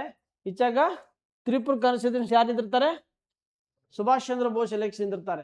ಅವಾಗ ಸುಭಾಷ್ ಚಂದ್ರ ಬೋಸ್ಗೆ ದೊಡ್ಡ ಚಾಲೆಂಜ್ ಮಾಡ್ತಾರೆ ಗಾಂಧೀಜಿ, ಹಂಗು ಹಿಂಗ ಅಂತ. ಅವಾಗ ನನ್ನ ಪರವಾಗಿ ನೀನು ತಾಕತ್ತಿದ್ರೆ ಗೆದ್ದು ತೋರಿಸುವಂತ ಎಲ್ಲ ದೊಡ್ಡ ದೊಡ್ಡ ವಾದ ನಮ್ಮ ಲ್ಯಾಂಗ್ವೇಜ್ ಅಲ್ಲಿ ಹೇಳ್ತಾ ಇದ್ದೀನಿ. ಅವಾಗ ವಾದ ಆಗಿದ್ದಾಗ ಎಲೆಕ್ಷನ್ ಇದಿರುತ್ತೆ. ಅತಿ ಹೆಚ್ಚು ಬಹುಮತಗಳಿಂದ ಸುಭಾಷ್ ಚಂದ್ರ ಬೋಸ್ ಇನ್ನಾಗ್ತಾರೆ. ತ್ರಿಪುರ್ ಕಾಂಗ್ರೆಸ್ ಅಧಿವೇಶನದಲ್ಲಿ 1939 ತ್ರಿಪುರ್ ಕಾಂಗ್ರೆಸ್ ಅಧಿವೇಶನ ಸುಭಾಷ್ ಚಂದ್ರ ಬೋಸ್ ಅವರು ಅತಿ ಹೆಚ್ಚಿನ ಪ್ರಮಾಣದಲ್ಲಿ ಇನ್ನಾದಾಗ ಅವಾಗ ಮಹಾತ್ಮ ಗಾಂಧೀಜಿಯವರು ಅಂತಾರೆ, ಇದು ಪಟ್ಟಾಭಿ ಸೀತಾರಾಮನ ಸೋಲಲ್ಲ, ಇದು ನನ್ನ ಸೋಲು. ಯಾವ ಸಂದರ್ಭದಲ್ಲಿ ಗಾಂಧೀಜಿ ಹೇಳಿದ್ರಂತ ಕೇಸ್ ಕ್ವಶನ್ಸ್ ಇದು ಪಟ್ಟಾಭಿ ಸೀತಾರಾಮನ ಸೋಲಲ್ಲ, ಇದು ನನ್ನ ಸೋಲು ಅಂತ ಗಾಂಧೀಜಿ ಯಾವ ಸಂದರ್ಭದಲ್ಲಿ ಹೇಳಿದ್ರು? ಇದು ತ್ರಿಪುರ್ ಕಾಂಗ್ರೆಸ್ ಅಧಿವೇಶನದಲ್ಲಿ. ಅವಾಗ ಸುಭಾಷ್ ಚಂದ್ರ ಬೋಸ್ ಹೇಳ್ತಾರೆ, ಗಾಂಧೀಜಿ ನಿನಗೆ ಏನಾದ್ರೂ ನಾನು ಗೆದ್ದದಿಂದ ನಿಮ್ಗೆ ನೋವಾದ್ರೆ ನಾನು ಈ ಪಕ್ಷದಲ್ಲಿನೇ ಇರಲ್ಲ ಅಂತ ಕೇಳಿ ಪಕ್ಷ ಬಿಟ್ಟು ಅದೇ ಸಂದರ್ಭದಿಂದ ಫಾರ್ವರ್ಡ್ ಬ್ಲಾಕ್ ಪಕ್ಷವನ್ನು ಸ್ಥಾಪನೆ ಮಾಡ್ತಾನೆ ಸುಭಾಷ್ ಚಂದ್ರ ಬೋಸ್. 1939 ಫಾರ್ವರ್ಡ್ ಬ್ಲಾಕ್ ಪಕ್ಷವನ್ನು ಕಟ್ತಾನೆ. ಕಟ್ಟಿ ನಂತರ ಇಂಡಿಯನ್ ನ್ಯಾಷನಲ್ ಆರ್ಮಿಗೆ ಹೋಗ್ತಾನೆ. ಅವಾಗ ಹೋಗ್ತಾನೆ. ಮೊದಲು ಮೂಲತಃ ಸುಭಾಷ್ ಚಂದ್ರ ಬೋಸ್ ದೊಡ್ಡ ಕ್ರಾಂತಿಕಾರಿ. ಭಾರತೀಯರೇ, ನಿಮಗೇನು ಸ್ವಾತಂತ್ರ್ಯ ಸಿಕ್ಕ, ಮನೆಯಲ್ಲಿ ಕುಂತು ನೀವು ರಾಗಿ ಮುದ್ದೆ, ಸಜ್ಜಿ ರೊಟ್ಟಿ, ಗೊಂಜಾಳ ರೊಟ್ಟಿ ತಿಂದ್ರೆ ಎಲ್ಲಿ ಸಿಗುತ್ತೆ ಸ್ವಾತಂತ್ರ್ಯ? ಸ್ವಾತಂತ್ರ್ಯ ಬೇಕಾದ್ರೆ ನೀವು ನನಗೆ ರಕ್ತ ಕೊಡಿ, ನಾನು ನಿಮಗೆ ಸ್ವಾತಂತ್ರ್ಯವನ್ನು ಕೊಡುತ್ತೇನೆ. ಎಷ್ಟು ಚಂದ ಹೇಳ್ತಾನೆ ನೋಡ್ರಿ. ಯಾವತ್ತು ನೀವು ದೇಶಕ್ಕಾಗಿ, ಸ್ವತಂತ್ರಕ್ಕಾಗಿ, ನಮ್ಮ ಭೂಮಿಗಾಗಿ, ನಮ್ಮ ಹಕ್ಕಕ್ಕಾಗಿ ಹೋರಾಟ ಮಾಡಲು ಅಲ್ಲಿವರೆಗೂ ನಮಗೆ ಸ್ವತಂತ್ರ ಸಿಗಲ್ಲ ಅಂತ ಹೇಳ್ತಾರೆ. ಹೌದಾ? ನಮ್ಮ ಭಾರತೀಯರು ಹೆಂಗಿದ್ರಂದ್ರೆ ಬ್ರಿಟಿಷರಿಂದ ಬರುವಂತ ಅಮೌಂಟ್ಗಳು, ಕೆಲದಷ್ಟು ಲಂಚದ ವ್ಯವಹಾರಗಳು ತಗೊಂಡು ಆರಾಮಾಗಿದ್ಬಿಟ್ರು. ಎಲ್ಲಿ ಬ್ರಿಟಿಷರ್ ಕಾಲಿಟ್ಟಿದ್ದಾರೆ ಆ ಏರಿಯಾ ಡೆವಲಪ್ಮೆಂಟ್ ಆಗಿದೆ. ನಿಜ. ಎಕ್ಸಾಂಪಲ್, ಕರ್ನಾಟಕ ಬಗ್ಗೆನೇ ಕ್ಲಾಸ್ ಇರುತ್ತೆ ನಿಮಗೆ. ಕರ್ನಾಟಕದಲ್ಲಿ ಉತ್ತರ ಕರ್ನಾಟಕ, ದಕ್ಷಿಣ ಕರ್ನಾಟಕ 2 ಭಾಗನಾಗಿ ಮಾಡ್ತೀವಿ. ಅದರಲ್ಲಿ ಈ 2 ಭಾಗದಲ್ಲಿ ನೋಡಿ, ಮೈಸೂರು ಪ್ರಾಂತ ಅಂತ ಮಾಡ್ತೀವಿ, ಕೊಡಗು ಪ್ರಾಂತ ಅಂತ ಮಾಡ್ತೀವಿ, ಮುಂಬೈ ಪ್ರಾಂತ ಅಂತ ಮಾಡ್ತೀವಿ, ಹೈದರಾಬಾದ್ ಪ್ರಾಂತ ಅಂತ ಮಾಡ್ತೀವಿ, ಮದ್ರಾಸ್ ಪ್ರಾಂತ ಅಂತ ಮಾಡಿದೀವಿ. ಹೌದಲ್ವಾ? ಎಷ್ಟು ಪ್ರಾಂತಗಳು ಮಾಡಿದೀವಲ್ಲ, ಎಲ್ಲ ಪ್ರಾಂತಗಳಿಂದ ಅತ್ಯಂತ ಇಂಟೆಲಿಜೆನ್ಸ್ ಇರುವಂತ ಜನರು ಯಾವ ಪ್ರಾಂತದಲ್ಲಿ ಇದ್ದಾರೆ ಹೇಳಿ? ಮದ್ರಾಸ್, ನಮ್ ಈ ಭಾಗದಲ್ಲಿ, ಮೈಸೂರು ಪ್ರಾಂತ ಭಾಗದಲ್ಲಿ. ಹೌದಾ? ನಂತರ ಮದ್ರಾಸ್, ಬಾಂಬೆ ಇವೆಲ್ಲ ಬರ್ತಾವ. ಆದ್ರೆ ಹೈದರಾಬಾದ್ ಪ್ರಾಂತ ಅತ್ಯಂತ ಹಿಂದುಳಿದಂತ ಪ್ರಾಂತ ಇತ್ತು. ಯಾಕೆ ಹೇಳಿ? ಹೈದರಾಬಾದ್ ಪ್ರಾಂತದ ಆಡಳಿತ ಮಾಡೋರು ನಿಜಾಮರಿದ್ರು. ನಿಜಾಮರ್ ಮೈಂಡ್ ಏನಿರುತ್ತೆ? ಕ್ಯಾಬ್ ಬೋಲ್ರೇ ತು. ಹೌದಲ್ವಾ? ಹಿಂಗ್ ಮೈಂಡ್ ಸೆಟ್ ಇರೋದ್ರಿಂದ ಅವ್ರೇನಾಗತ್ತ, ಅಲ್ಲಿ ಡೆವಲಪ್ಮೆಂಟ್ ಆಗುವ ಶಕ್ತಿ ಕಡಿಮೆ ಇರುತ್ತೆ. ಬ್ರಿಟಿಷರು ಎಲ್ಲೆಲ್ಲಿ ಆಡಳಿತ ಮಾಡಿದಾರಲ್ಲ ಎಲ್ಲ ವಜ್ರ ಮುತ್ತುಗಳಿಂದ. ಯಾವತ್ತು ಬ್ರಿಟಿಷರು ನೋಡ್ರಿ ನಮ್ಗೇನೋ ಆಡಳಿತ ಮಾಡ್ಲಿಂದ್ರೆ ನಾವು ಭಾರತೀಯರು ಹೆಂಗೆಂಗೋ ನಿಯಮಗಳು ತರ್ತೀವಿ ಗೊತ್ತಿಲ್ಲ. ನೀವು ಓದಿ, ರೆಗ್ಯುಲೇಟರಿ ಆಕ್ಟ್ ಓದಿ, ಪಿಟ್ಸ್ ಇಂಡಿಯನ್ ಆಕ್ಟ್ ಓದಿ, ಚಾರ್ಟರ್ 1, ಚಾರ್ಟರ್ 2, ಚಾರ್ಟರ್ 3, ಚಾರ್ಟರ್ 4 ಓದಿ, ಭಾರತ ಸ್ವತಂತ್ರ ಸಂಗ್ರಾಮ ಓದಿ, ಬ್ರಿಟಿಷರು ತಂದಂತ ನಿಯಮಗಳು ಓದಿ. ಹೌದಲ್ವಾ? ಇವತ್ತನ ನೀವೇನಾದ್ರೂ ಸ್ವಲ್ಪ ಇಂಗ್ಲಿಷ್ ಕಲಿತಿದ್ರೆ ಕಾರಣಗಳು ಒಂದು ಒಳ್ಳೇದು ಇಲ್ಲಂತಲ್ಲ, ಬಟ್ ಆದ್ರೆ ಇವೆಲ್ಲ ಸುಭಾಷ್ ಚಂದ್ರ ಬೋಸ್ ಅವರಿಗೆ ಕೆಲದಷ್ಟು ಇತಿಹಾಸ ಓದ್ಬೇಕು ತುಂಬಾ ಇಂಟ್ರೆಸ್ಟಿಂಗ್ ಆಗಿ. ನಾನು ಯಾವಾಗ ಫ್ರೀದಾಗ ಓದ್ತೀನಿ, ಇವೆಲ್ಲ ಓದ್ಬೇಕು. ಎಷ್ಟು ಚಂದ ನೀವು ಹೆಂಗ, ನನ್ನ ಪ್ರಿನ್ಸಿಪಲ್ ಏನ್ ಗೊತ್ತಾ, ಎಕ್ಸಾಮಿಂಗಂತ ಮೊದಲು ಓದ್ಬೇಡ್ರಿ, ಆ ಮೈಂಡ್ ಸೆಟ್ಲಿ ವರ್ಕ್ ಬನ್ನಿ. ನೀವು ಏನಾದ್ರೂ ಎಕ್ಸಾಮಿಗೆ ಅಂತ ನಾವು ಓದಿದ ಕರೆ ಆದ್ರೆ ನೀವು ಯಾವುದೇ ಸಬ್ಜೆಕ್ಟ್ ಅನ್ನು ಪರಿಪೂರ್ಣ ತಿಳ್ಕೊಳಕ್ಕಾಗಲ್ಲ. ನಾ ತಿಳ್ಕೊಬೇಕು, ಇದ್ರ ಬಗ್ಗೆ ತಿಳ್ಕೊಬೇಕು. ಹೆಂಗ್ ಓದಿ, ಇದು ಏನು ವಿಷಯ, ಇದ್ರ ಬಗ್ಗೆ ಏನು, ಇದು ಏನು ವಿಷಯ ಅಂತ ತಿಳ್ಕೊಳ್ಳಿ. ಅವಾಗ ಯಾವಾಗ ಸಬ್ಜೆಕ್ಟ್ ಬಗ್ಗೆ ಆಸಕ್ತಿ ಹುಟ್ಟುತ್ತೋ ಅವಾಗ ನಿಮ್ಗೆ ಏನಾಗುತ್ತೆ ಹೇಳಿ, ಆಟೋಮೆಟಿಕ್ ಇಂಟ್ರೆಸ್ಟ್ ಬರುತ್ತೆ, ಮೆಮರಿಯಲ್ಲಿ ಶಾಶ್ವತವಾಗಿ ಉಳಿಯಕ್ಕೆ ಸ್ಟಾರ್ಟ್ ಆಗುತ್ತೆ. ನೀವು ಯಾವಾಗ ತಿಳ್ಕೊಳಕ್ ಹೋಗಲ್ಲೋ ನಿಮ್ಮ ಹಣೆವರ ಮುಗೀತು. PC exam August 2, PC exam August 2 ಅಂತಂದ್ರೆ ಮುಗೀತು ಅಷ್ಟೇ. ಹೌದಾ? ಹಾಗಾಗಿ ಯಾವ್ದು ವಿಷಯಗಳು ಚೆನ್ನಾಗಿ ತಿಳ್ಕೊಳ್ಳಿ. 1857 ದಂಗೆ ಇದೆ ಸಂದರ್ಭದಲ್ಲಿ ಬ್ರಿಟಿಷ್ ಪಡೆಗಳು ಇದ್ದು ಅತ್ಯಂತ ಯಶಸ್ವಿಯಾಗಿ ನೋಡಿ, ಇದು ಇಂಪಾರ್ಟೆಂಟ್ ನಿಮ್ಗೆಲ್ಲರಿಗೆ, ಇಂಥವೆಲ್ಲ ಸೂಕ್ಷ್ಮವಾಗಿ ಗಮನಿಸಬೇಕು. ನೋಡಿ, 1857 ದಂಗೆ ಬಗ್ಗೆ ನಿಮಗೆ ಗೊತ್ತು, ಪ್ರಥಮ ಸ್ವತಂತ್ರ ಸಂಗ್ರಾಮ ದಂಗೆ ಬಗ್ಗೆ ನಿಮಗೆ ಸ್ಪಷ್ಟವಾಗಿ ಗೊತ್ತಿದೆ, ಯಾಕಂದ್ರೆ 5ನೇ ತರಗತಿಯಿಂದ ಈ ಟಾಪಿಕ್ ಸ್ಟಾರ್ಟ್ ಆಗುತ್ತೆ. ಇದರಲ್ಲಿ ನೋಡಿ, ಗೆರಿಲ್ಲಾ ಯುದ್ಧವನ್ನು ಮುನ್ನಡೆಸಿ ಇತಿಹಾಸಿಕ ನಾಯಕ ಯಾರಂತ ಕೇಳಿದ್ದಾರೆ. ಯಾರು ಕೇಳಿದ್ದಾರೆ? ಯಾರು? ಕನ್ವರ್ ಸಿಂಗ್. ಯಾವ ಪ್ರದೇಶಕ್ಕೆ ಸೇರಿದವರು? ಯಾವ ಪ್ರದೇಶಕ್ಕೆ ಸೇರಿದ ಅಂದ್ರೆ ನಿಮಗೇನು ಗೊತ್ತಿರಬೇಕು, 1857 ಪ್ರಥಮ ಸ್ವತಂತ್ರ ದಂಗೆಗಳು ಮತ್ತು ನಾಯಕರು ಲಿಸ್ಟ್ ಮಾಡ್ಕೊಳ್ಳಿ. ನಾಯಕರು ಮತ್ತು ಬ್ರಿಟಿಷ್ ವ್ಯಕ್ತಿಗಳು, ಈ 3 ಲಿಸ್ಟ್ ಮಾಡ್ಕೋಬೇಕು. ಪಕ್ಕ ಒಂದು ಕ್ವಶನ್ಸ್ ಕೇಳ್ತಾರೆ, 1857 ನಾಯಕರು ಮತ್ತು ಬ್ರಿಟಿಷ್ ವ್ಯಕ್ತಿಗಳು, ಪಕ್ಕ ಹೊಂದಿಸಿ ಬರೀ ಕೇಳ್ತಾನೆ. ಒಂಚೂರು ಈಜಿ ಕ್ವಶನ್ಸ್ ಇವೆರಡು ಕೇಳ್ತಾನೆ. ಇದಕ್ಕಿಂತ ಈಜಿ ನಾಯಕರು ಕರ್ನಾಟಕದ ವ್ಯಕ್ತಿಗಳು ಕೇಳ್ತಾನೆ. ಈ ಎರಡಕ್ಕಿಂತ ಡಿಫಿಕಲ್ಟ್ ಆಗಿ ಕೇಳಬೇಕಾದ್ರೆ ಬ್ರಿಟಿಷ್ ಸಂದರ್ಭದಲ್ಲಿ, ಎಕ್ಸಾಂಪಲ್ ಈ ಜಗದೀಶ್ಪುರ್ ಬಿಹಾರದಲ್ಲಿ ಇದಲ್ಲ, ಕನ್ವರ್ ಸಿಂಗ್ ಇದ್ರ ನಾಯಕ. ಈ ಸಂದರ್ಭದಲ್ಲಿ ಬ್ರಿಟಿಷ್ ಗವರ್ನರ್ ಯಾರಿದ್ರು ಅಂತ ಕೇಳ್ತಾರೆ. ಹಿಂಗೂ ಕ್ವಶನ್ಸ್ ಬರುತ್ತಾ? ಅವಾಗ ಬಂದಿದೆ, ಎಕ್ಸಾಮಿಗೆ ಬಂದಿದೆ. ಯಾರು 1857 ದಂಗೆ ಇದ್ದ ನ್ಯಾಷನಲ್ ದಂಗೆ ಅಂತ ಕರೆದ್ರು, ರಾಷ್ಟ್ರೀಯ ದಂಗೆ ಅಂತ ಕರೆದವ್ರು ಯಾರು? ಬೆಂಜಮಿನ್ ಮೆಂಥಾಲ್ ಅಂತ ಬರ್ತಾನೆ. KE ಎಕ್ಸಾಮ್ ಕೇಳಿದಾರೆ ಕಣ್ರಿ. ನಿಮಗೆ ಸಿಪಾಯಿ ದಂಗೆ ಗೊತ್ತು, ಸಾವರ್ಕರ್. ಮಹಾ ಬಂಡಾಯ ಅಂತ ಹೇಳಿದವ್ರು ಯಾರಂತ ಎಕ್ಸಾಮಿಗೆ ಕೇಳಿದಾನೆ KE ದವನು. ಯಾರು? ಅಶೋಕ್ ಅಂತೇನೋ ಬರ್ತಾನೆ. ಹೌದಲ್ರಿ? ಇಂಥ ವಿಶೇಷವಾದದ್ದು ನೋಡ್ಬೇಕು, ವಿಶೇಷವಾದದ್ದನ್ನು ಮೈಂಡಲ್ಲಿ ಇಟ್ಕೋಬೇಕು. ಓಕೆ, ಇಂಥವೆಲ್ಲ ಮಾಡಿ ಆಮೇಲೆ ಇವೆಲ್ಲ ಯಾರ್ಯಾರು ದಂಗೆ ಒಯ್ದಿದ್ದಾರೆ ಇವೆಲ್ಲ ನೋಡ್ಕೊಳ್ಳಿ. ಜಾನ್ಸನ್, ಲಕ್ಷ್ಮೀಬಾಯಿ, ನೇತು ಬರಕ್ಪುರ್ ಎಲ್ಲ ನೋಡ್ಕೊಳ್ಳಿ. ನೆಕ್ಸ್ಟ್, ಮೊಬೈಲ್ ಸಾಧನಗಳು, ಸಿಸ್ಟಮ್ಗಳು, ಸ್ಥಳೀಯ ಇಂಟರ್ನೆಟ್ ರೂಟಿಂಗ್, ಯಾವುದೋ ಹಬ್ಗಳಿಗೆ ಸಂಪರ್ಕಿಸಲು ವ್ಯಾಪಕವಾಗಿರೋ ಬಳಸುತ್ತಿರೋ ವೈಫೈ ನೆಟ್ವರ್ಕಿಂಗ್. ಇದರ ಫುಲ್ ಫಾರ್ಮ್ ಕೇಳಿದ್ರೆ ವೈಫೈ ಏನ್ರಿ? ವೈರ್ಲೆಸ್ ಫಿಟಿಲಿಟಿ. ವೈಫೈ ಕೊಡೋ ಕಾಕ ಅಕ್ಕ, ವೈಫೈ ಹಿಂಗೆ ಮಾತಾಡ್ತೀವಿ, ಆದ್ರೆ ವೈಫೈ ಅಂದ್ರೆ ಏನ್ ಗೊತ್ತಿಲ್ಲ. ಈಗ ಗೊತ್ತು. ಎಷ್ಟೋ ಜನ ಇಲ್ಲಿದ್ದರಿಗೆ ನಿಮ್ ಆತ್ಮಸಾಕ್ಷಿ ಹೇಳಿ ವೈಫೈ ಲಾರ್ಫಾರ್ಮ್ ಗೊತ್ತಿತ್ತ? 4 ಜನರಿಗಾದ್ರೂ ಗೊತ್ತಿಲ್ಲ. ನಿಜವಾಗಿ ಹೇಳಿ, ಯಾರಿಗ್ ಗೊತ್ತಿಲ್ಲ ಕೈ ಎತ್ತಿ ನೋಡಿ. 4, 5, 6 ಜನ, 7 ಜನ ಆದ್ರು, 8 ಜನ ಆದ್ರು ನೋಡಿ. ಅವ್ರು ಇಂಜಿನಿಯರ್ ಸ್ಟೂಡೆಂಟ್ ಗೊತ್ತಿತ್ತಾ? ಮತ್ ಕೈ ಹಾಕಿರ್ತೀರಿ. ಹೌದಲ್ಲ? ಇಂಜಿನಿಯರ್ ಸ್ಟೂಡೆಂಟ್ ಅಂತ ಗೊತ್ತಿತ್ತು ಅಂತಾರೆ. ಹೌದಲ್ವಾ? ವೈಫೈ ಅದ್ ಸರಿ. OTP ಲಾಂಗ್ ಫಾರ್ಮ್ ಗೊತ್ತಾ? KSRP 2018 KSRP sub inspector OTP ಕೇಳಿದ. SMS ಲಾಂಗ್ ಫಾರ್ಮ್ ಗೊತ್ತಾ? SMS ಲಾಂಗ್ ಫಾರ್ಮ್ ಕೇಳಿದ್ದಾರೆ. ATM ಲಾಂಗ್ ಫಾರ್ಮ್ ಗೊತ್ತಾ? ಪ್ಯಾನ್ ಕಾರ್ಡ್ BSNL, LIC, ಇವೆಲ್ಲ ಎಕ್ಸಾಮ್ ಬಂದದ್ದು. ಬಟ್ ಈಗ ಬರಲ್ಲ. 1947 ಅವಾಗ ಕೇಳಿದ್ದಾರೆ, ಈಗ ಕೇಳಲ್ಲ.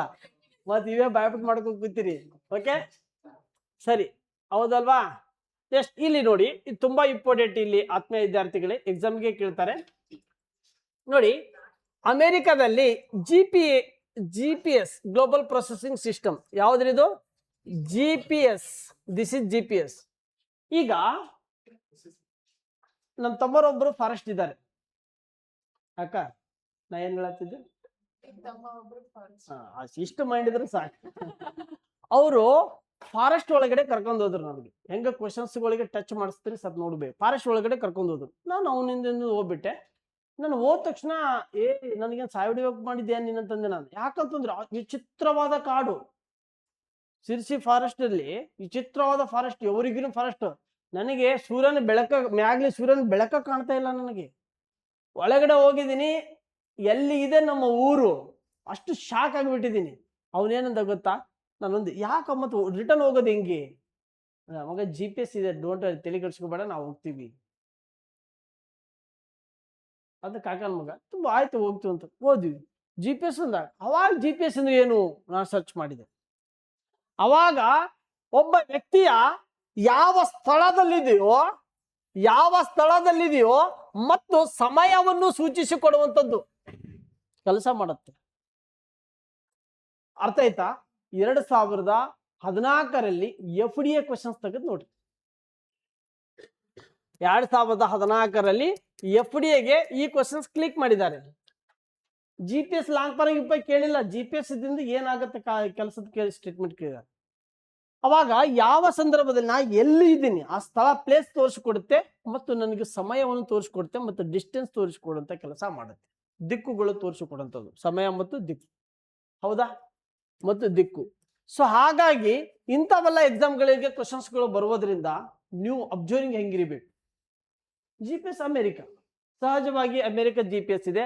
ಪ್ರಿಯವಾಗಿ ಭಾರತದ ಭೂಪ್ರದೇಶದಲ್ಲಿ ನಿಖರವಾದ ಸ್ಥಾನಿಕ ಸೇವೆ ಒದಗಿಸುವಂತ ಕೆಲಸ ಭಾರತ ಇಸ್ರೋ ಸ್ಥಳೀಯ ಅಭಿವೃದ್ಧಿಪಡಿಸುವಂತ ನ್ಯಾವಿಗೇಷನ್ ಒಂದು ಇದೆ. ಓಕೆ, ಭಾರತದ ನಾವಿಕ ಯಾವುದಿದೆ? ನಾವಿಕ್. ಹಾಗಾದ್ರೆ ನಾವಿಕ್ ಅಂದ್ರೆ ಏನು? ನಾವಿಕ್ ಅಂದ್ರೆ ಏನು? ಏನಿದೆ ನೋಡ್ರಿ, ನಮಗೊಂದು ನಾವಿಕ್ ಅಂದ್ರೆ ಏನು ಅದು ಫುಲ್ ಫಾರ್ಮ್ ನೋಡಿ. 2011ರಲ್ಲಿ ನಾವಿಕ ಜಾರಿಗೆ ಬಂದಿದೆ. ಹಾಗಾದ್ರೆ ನೋಡಿ, ಗ್ಲೋನಾಸ್ ಯಾವ ದೇಶದ ಅಂತ ಕೇಳ್ತಾನೆ. ಯಾವ ದೇಶ ರೀ? ರಷ್ಯಾ ದೇಶದ್ದು. ಯಾವ ದೇಶದ್ರಿ? ರಷ್ಯಾ ದೇಶದ್ದು. ಹೌದಾ? ಹಾಗಾದ್ರೆ ಗೆಲಿಲಿಯೋ ಯಾವ ದೇಶದ ಅಂತ ಕೇಳ್ತಾನೆ. ಯಾವ್ದು? European union. ಯಾವ್ದ್ರಿ? ಯುರೋಪಿಯನ್ ಏನ್ರಿ? ಒಕ್ಕೂಟ. ಯುರೋಪಿಯನ್ ಒಕ್ಕೂಟದ್ದು. ಗೆಲಿಲಿಯೋ ಅನ್ನೋದು ಯಾವುದು? ಯುರೋಪಿಯನ್ ಒಕ್ಕೂಟದ್ದು. ಗೆಲಿಲಿಯೋ ಅನ್ನೋದು ಯುರೋಪಿಯನ್ ಒಕ್ಕೂಟದ್ದು. ನೋಡಿ, ಬೈಡೋ ಯಾವ್ದಂದ್ರೆ ಚೀನಾ ದೇಶದ್ದು. ಯಾವ ದೇಶದ್ರಿ? ಚೀನಾ ದೇಶದ್ದು. ನಾವಿಕ ಅನ್ನೋದು ನನ್ನ ದೇಶದ್ದು. ಯಾವ ದೇಶ ರೀ? ಭಾರತ. ಭಾರತ ದೇಶದವ. ನಾನು ಮತ್ತೆ ಪಾಕಿಸ್ತಾನ ಅಂತ ತಿಳ್ಕೊಂಡ್ರಿ, ಭಾರತ ದೇಶದವ. ಓಕೆನಾ? ಎಕ್ಸಾಮ್ಗಳಲ್ಲಿ ಕ್ವಶನ್ಸ್ ಕೇಳ್ತಾರೆ, ಅದ್ರ ಬಗ್ಗೆ ಸ್ವಲ್ಪ ಸರ್ಚ್ ಮಾಡ್ಕೊಂಡು ತಿಳ್ಕೊಳ್ಳಿ. ಅವಾಗ ಕರೆಂಟ್ ಅಫೇರ್ಸ್ ಅಲ್ಲಿ ಬರುತ್ತೆ. ಆಳವಾಗಿ ಸ್ಟಡಿ ಮಾಡಿ, ನೋಟ್ ಮಾಡ್ಕೊಳ್ಳಿ, ಕೀ ಪಾಯಿಂಟ್ ಮಾಡ್ಕೊಳ್ಳಿ, ಅರ್ಥ ಮಾಡ್ಕೊಳ್ಳಿ, ತಿಳ್ಕೊಳ್ಳಿ. ಎಕ್ಸಾಮ್ಗಳಲ್ಲಿ ಬರೀರಿ, ಪಾಸ್ ಆಗಿ ಹೋಗ್ರಿ. ಓಕೆನಾ? ಕಣ್ಣೀರಿನ ನದಿ, ಬಿಹಾರದ ಕಣ್ಣೀರಿನ ನದಿ. ಈ ಕಣ್ಣೀರಿನ ನದಿ ಏನೋ ಹೆಣ್ಮಕ್ಳ ಕಣ್ಣೀರ್ ನೀರಿದೆ, ಸೇಮ್ ಇದೆ. ಯಾಕೆ ಎಲ್ಲಾ ನದಿಗಳ ಹೆಸರಿಟ್ರು ಹೆಣ್ಮಕ್ಳಿಗೆ? ಎಲ್ಲಾ ನದಿಗಳಿಗೆ ಮಾತ್ರ ಹೆಣ್ಣು ಮಕ್ಕಳ ಹೆಸರು ಇಡಕ್ಕೆ ಕಾರಣ ಏನು? ಹೆಣ್ಣು ಮಕ್ಕಳು ಅಷ್ಟೇ ಹೇಳ್ಬೇಕು. ನೀವು ಹೆಣ್ಮಕ್ಳು ಇದ್ರೆ ಹೇಳಿ, ಅದಕ್ಕೇನು ಡೌಟ್ ಇಲ್ಲ. ಯಾಕೆ ಎಲ್ಲ ರಿವರ್ಸ್, ಇಡೀ ಇಂಡಿಯನ್ ರಿವರ್ಸ್ ಗಳಿಗೆ ಲೇಡೀಸ್ ಹೆಸರಿಟ್ರೆ ಯಾಕೆ ಹೇಳಿ? ನಾಳೆ ಎಲ್ಲ KS ಓದ್ತಾ ಇದ್ರಿ. ಈ ಹಳ್ಳ್ಯಾಗ ಮುದುಕರದಾರ ಗೊತ್ತಾ? ಈ ಮೂರನೇ 4ನೇ ತರಗತಿ ಓದಿ ಕುಂತಿರ್ತಾರಲ್ಲ, ಡೇಂಜರ್ ಅವರು. ಅವ್ರ ಕೈ ಸಿಗಿ ಬಿದ್ರಿ ನೀವು, ತಮ್ಮ ಏನ್ ಓದಿ? ಇಂಜಿನಿಯರ್ ಓದಿನ ತಾತ ಬಾಯಲ್ಲಿ ಅಂತಂತಾರ. ಹಾಗಾದ್ರೆ ಎಲ್ಲಾ ನದಿಗಳ ಹೆಸರು ಹೆಣ್ಮಕ್ಳ ಹೆಸರು ಯಾಕಿಟ್ರಪ್ಪ ಅಂತ ಕೇಳ್ತಾರ. ನಾನು 7ನೇ ತರಗತಿದಾಗ ಗಾಂಧೀಜಿ ಬಗ್ಗೆ ಭಾಷಣ ಬಾಯ್ಪಾಟ್ ಮಾಡ್ತಾ ಇದ್ದೆ. ನಮಗೆ ಸ್ವತಂತ್ರ ಸಿಕ್ತು, ನಮಗೆ ಸ್ವತಂತ್ರ ಸಿಕ್ಕ ರಾಮಚಂದ್ರ ಗಾಂಧೀಜಿ ಹಂಗಿಂಗಿತ್ತಲ್ಲ ಬಾಯ್ಪಾಟ್ ಇಡ್ತಾ ನಮ್ಮ ತಾತ ಎದ್ದ, ಇಲ್ಲಿ ಬಾ ಅಂತ ಓದೆ. ಗಾಂಧೀಜಿಯವರಿಗೆ ಕೊಲೆ ಮಾಡಿದವರು ಯಾರು? ಅವನ್ ಕ್ವಶನ್ ನಮ್ಮ ತಾತನ. ನಮ್ಮ ಮಾಸ್ತರ್ ಕೊಟ್ಟಂತ ಇದರಲ್ಲಿ ಭಾಷಣದಲ್ಲಿ ಇಲ್ಲೋ ಮರ ನಾನು ಮಾಸ್ತರ್ ಬರೆದು ಕೊಟ್ಟಿದ್ದ, 7ನೇ ತರಗತಿ ಇದ್ದೆ, ಬಾಯಪಾಠ ಆಗ್ತಾ ಇದ್ದೆ. ಅವರು ಕೊಟ್ಟ ಪ್ರಬಂಧದಲ್ಲಿ ಅಲ್ಲಿ ಅವ್ನು ಯಾರು ಕೊಲೆ ಮಾಡಿರೋದು ಕೊಟ್ಟೇ ಇಲ್ಲ. ಇವ್ ನೋಡಿದ್ರೆ ಕೊಲೆ ಮಾಡಿದ್ರು ಅಂತ ನಮ್ ತಾತ ಕೇಳ್ತಾ ಇದ್ದಾನೆ. ಅರ್ಥ ಆಯ್ತಾ? 4 ಗಂಟೆಗೆ ಬಾಯಪಾಠ ಆಗ್ತಾ ಇದೆ ಅಂದ್ರೆ 4 ಗಂಟೆಗೆ ಓದಿದ್ರೆ ಮೈಂಡ್ ಅಲ್ಲಿ ಪರ್ಮನೆಂಟ್ ಆಗಿ ಕುಡ್ದಂತವ್ರು ಹಿರಿಯರು, ಹೌದಲ್ವಾ? ಅವ್ರು ತುಂಬಾ ಡೇಂಜರ್. ನಮ್ ತಾತನ ಜೊತೆ ನಾನು ತುಂಬಾ ಕಲಿತೀನಿ. ಅವ್ರು ಓದಿದ್ ಬರೇ 3ನೇ ತರಗತಿ. ಪೇಪರ್ ತಗೊಂಡು ಹೊಲ್ದಾಗ ಗುಡ್ಡದಾಗ ಹೋಗಿ ಕೂತ್ ಬಿಡವ, ಪೇಪರ್ ಮುಗಿಯೋವರೆಗೂ ಮನಿ ಬರಂಗಿಲ್ಲ. ಅಷ್ಟು ಓದ್ತಿದ್ರು ಆ ಟೈಮಿಗೆ. ಅಷ್ಟು ಬ್ರಿಲಿಯಂಟ್ ಮನುಷ್ಯ. ಯಾವ್ದಾರ ಒಂದು ವೇಸ್ಟ್ ಪೇಪರ್ ಸಿಕ್ಕರೆ ಸಾಕು ತಗೊಂಡ್ ಹೋಗ್ಬಿಡ, ಓದ್ಕೊ ಕೂಡ. ಅವಾಗ 3ನೇ ಓದೋದೇನು, ಈಗ ಡಿಗ್ರಿ ಓದೋದೇನು ಸಮಾನ.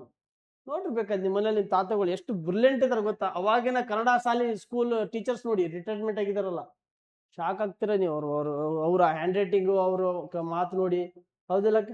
ಹಾ, ಆಯ್ತು, ಹೌದಿಲ್ರಿ? ಹಾಗಾಗಿ ಇಂಪಾರ್ಟೆಂಟ್ ಏನಂದಾಗ ನಾನೇನ್ ಹೇಳ್ತಾ ಇದ್ದೀನಂದ್ರೆ, ನಾ ಏನ್ ಹೇಳ್ತಾ ಇದ್ದೆ? ಎಲ್ಲಾ ನದಿಗಳು ಯಾಕೆ ಇಟ್ಟಿದ್ದಾರೆ? ಯಾಕೆ ಹೇಳಿದ್ರಿ ಕೇಳ್ರಿ. ಇಲ್ಲಿ ಒಂದು ನದಿ ಯಾವುದೋ ಒಂದು ನದಿ ಒಂದು ಸ್ಥಳದಲ್ಲಿ ಹುಟ್ಟುತ್ತೆ. ಈ ನದಿ ಹುಟ್ಟು ಸುಮ್ಮಿರಲ್ಲ, ಹರಿದು ಹೋಗುತ್ತೆ. ಎಲ್ಲೆಲ್ಲಿ ತೆಗ್ ಕಾಣುತ್ತೆ ಹಂಗ ಹರಿದು ಹೋಗುತ್ತೆ. ಹರಿದು ಹೋಗಿ ಸಾವಿರಾರು ರೂಪಾಯಿ ಹೋಗಿ ರೆಂಟಿಗೆ ಏನಾಗತ್ತ, ಒಂದ್ ಕಡೆ ಹೋಗಿ ಸೇರುತ್ತ.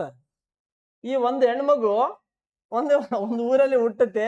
ಅವಾಗ ಸಾವಿರಾರು ಜನ ಅವ್ರಿಗೆ ಹುಡುಗರು ನೋಡ್ತಾರೆ, ಮದುವೆ ಆಗ್ತಾರೆ, ಎಲ್ಲ ಬರ್ತಾರೆ. ಯಾವ ಲಾಸ್ಟ್ ಒಂದು ಹುಡುಗ ಹೋಗಿ ಏನಾಗತ್ತ, ಅವ್ರ ಮನೆಗೆ ಹೋಗ್ತಾರೆ. ಹೌದಲ್ವಾ? ಹಾಗಾಗಿ ಹೆಣ್ಣು ಮಗುಗೆ ನದಿಗಳಿಗೆ ಹೋಲಿಕೆ ಮಾಡಿದ್ದಾರೆ.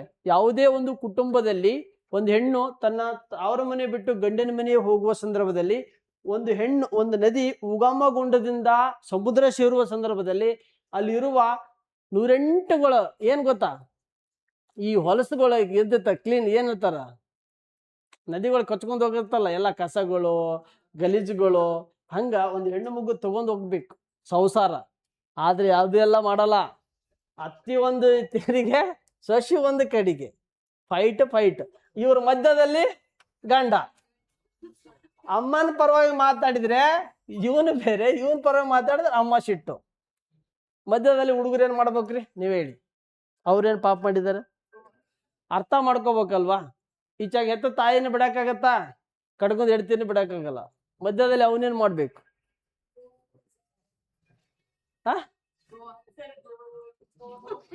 ಎಲ್ಲಿ ಹೋಗ್ಬೇಕು? ಗೋವಾ ಹೋಗಿ ಏನ್ ಮಾಡಾರ? ಇಲ್ಲ, ಈಗ ಗೋವಾ ಬಂತು ನಿಮ್ ಮೈಂಡಲ್ಲಿ?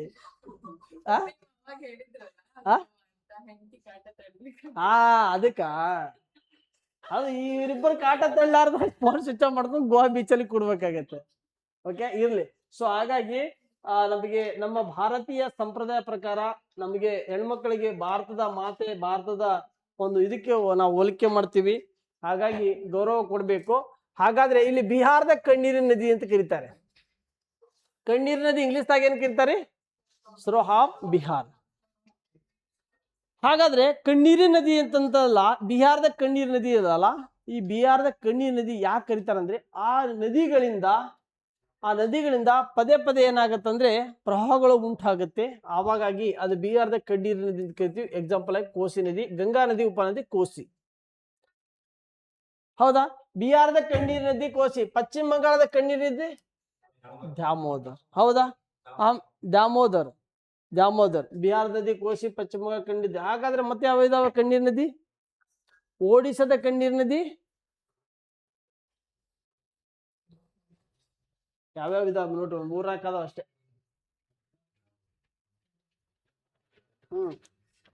ಒಂದು ನಿರ್ದಿಷ್ಟ ತಿಂಗಳು 3ನೇ ತಾರೀಕು ಸೋಮವಾರವಾಗಿದೆ. ಹೌದಾ? ಕೇಳ್ರಿ, ಒಂದು ನಿರ್ದಿಷ್ಟ ತಿಂಗಳಿದೆ. ಒಂದ್ ತಿಂಗಳಲ್ಲಿ ಎಷ್ಟು ದಿನ ಇರ್ತಾವು? 30-31 ಇದಾವೆ. ಹೌದಾ? ಕೇಳ್ರಿ, ಜನವರಿ, ಫೆಬ್ರವರಿ, ಮಾರ್ಚ್, ಏಪ್ರಿಲ್, ಮೇ, ಜೂನ್, ಜುಲೈ, ಆಗಸ್ಟ್, ಸೆಪ್ಟೆಂಬರ್, ಅಕ್ಟೋಬರ್, ನವೆಂಬರ್, ಡಿಸೆಂಬರ್. ಮೇಲುಗಡೆ ಬಂದ್ರೆ 31, ಡೌನ್ ಅಲ್ಲಿ ಹೋದ್ರೆ 30. ಮೇಲುಗಡೆ ಬಂದ್ರೆ 31, ಡೌನ್ ಅಲ್ಲಿ ಬಂದ್ರೆ 30. ಈ ತರ ಮೈಂಡ್ ಸೆಟ್ ಇರಲಿ ನಿಮ್ಗೆ ಇದರಲ್ಲಿ ಮಾಡೋ ಟೈಮಲ್ಲಿ. ಓಕೆನಾ? ಹಿಂಗ ಮೈಂಡ್ ಸೆಟ್ ಇರ್ಲಿಕ್ಕಂದ್ರೆ ಆಮೇಲೆ ನೀವೇನ ತಿಳ್ಕೊಳ್ರಿ, ಇದು 1 ಅಂತ ತಿಳ್ಕೊಳ್ರಿ ಅಥವಾ 0 ಅಂತ ತಿಳ್ಕೊಳ್ಳಿ. ಈಗ ಅವನು ಏನು ಕೇಳಿದ ನೋಡಿ, ಒಂದು ತಿಂಗಳಲ್ಲಿ 3ನೇ ದಿನ ಸೋಮವಾರವಾದ್ರೆ. ಹೌದಾ? ಒಂದು ತಿಂಗಳಿದೆ, 3ನೇ ದಿನ ಇದೆ. 3 ದಿನ, ಒಂದು ವಾರದಲ್ಲಿ ಎಷ್ಟು ದಿನ ಇದೆ? 7 ದಿನಗಳಾಗ್ತಾವ. ಆ 7 ದಿನ ಅಂದ್ರೆ 10ನೇ ತಾರೀಕಿಗೆ. ಎಷ್ಟನೇ ತಾರೀಕಿಗ್ರಿ? 10ನೇ ತಾರೀಕು ಇದಲ್ಲ. ಈ 10ನೇ ತಾರೀಕಿಗೆ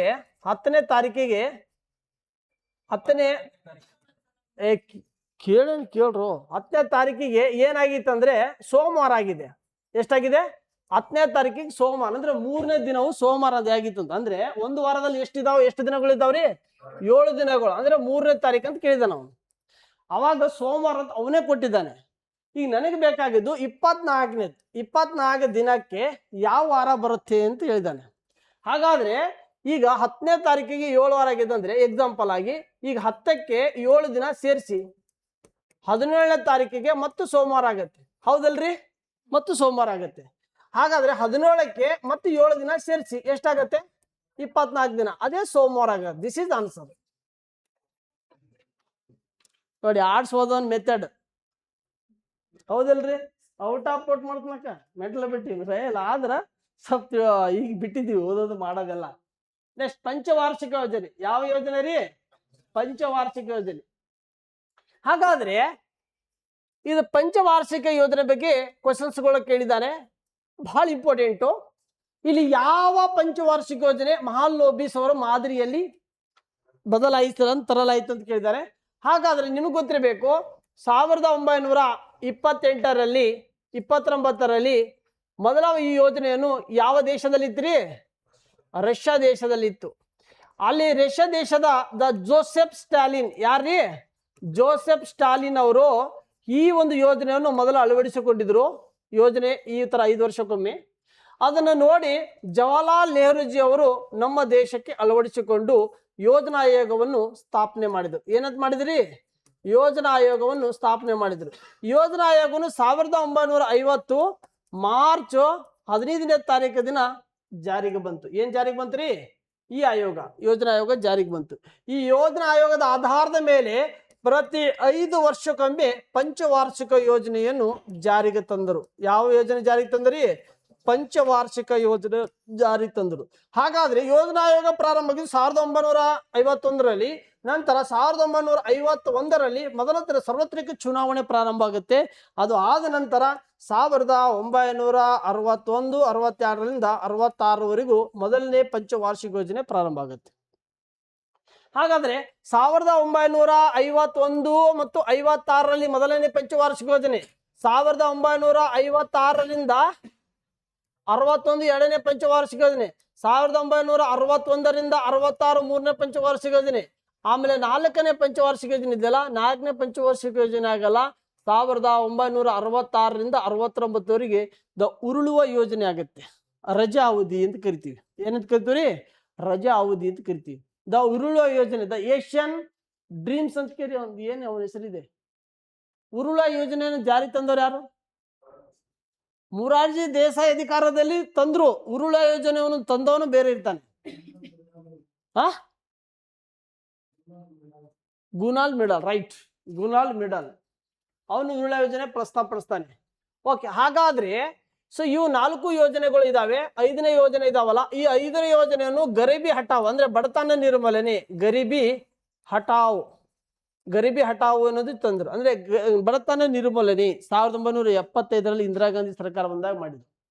3ನೇ ಯೋಜನೆ ಇದಲ್ಲ, 1ನೇ ಯೋಜನೆ ಜಾರಿಗೆ ತಂದಿದ್ದು ಕೃಷಿ ಕ್ಷೇತ್ರಕ್ಕೆ, 2ನೇದು ತಂದಿದ್ದು ಕೈಗಾರಿಕೆಗೆ, ಹೌದಾ? 3ನೇ ತಂದಿದ್ದು ನೀರಾವರಿಗೆ ಸಂಬಂಧಪಟ್ಟದ ಬೇರೆ ಬೇರೆ ಯಾವ್ದು ಇದಾವೆ.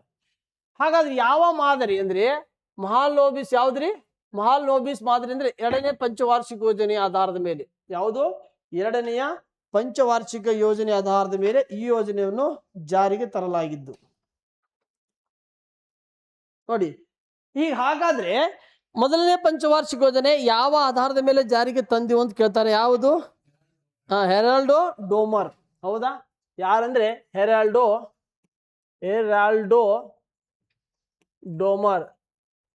ಡೋಮರ್ ಅಂತ ಬರ್ತಾನಲ್ಲ ಅವನು. ಹೆರಾಲ್ಡೋ ಡೋಮರ್ ಅವನು ಮೊದಲನೇ ಪಂಚವಾರ್ಷಿಕ ಯೋಜನೆ. 3ನೇ ಪಂಚವಾರ್ಷಿಕ ಯೋಜನೆ ಯಾವ್ದ್ರ ಮಾದರಿ? ದ ಗಾಡ್ಗಿಲ್ ಮಾದರಿ ಆಧಾರದ ಮೇಲೆ. 3ನೇ ಪಂಚವಾರ್ಷಿಕ ಯೋಜನೆ ಗಾಡ್ಗಿಲ್. 1ನೇ ಪಂಚವಾರ್ಷಿಕ ಯೋಜನೆ ಯಾವುದು? ಹೆರಾಲ್ಡೋ ಡೋಮರ್ ಅಂತ ಬರ್ತಾನೆ. ಮಹಾಲನೋಬಿಸ್ 2ನೇ ಪಂಚವಾರ್ಷಿಕ ಯೋಜನೆ ಅಂತ ಬರ್ತಾನೆ. 3ನೇ ಪಂಚವಾರ್ಷಿಕ ಯೋಜನೆ ಇವೆಲ್ಲ ಕೂಡ ನಿಮ್ಮ ಎಕ್ಸಾಮ್ಗಳಿಗೆ ಕ್ವಶನ್ಸ್ಗಳು ಬರುತ್ತೆ.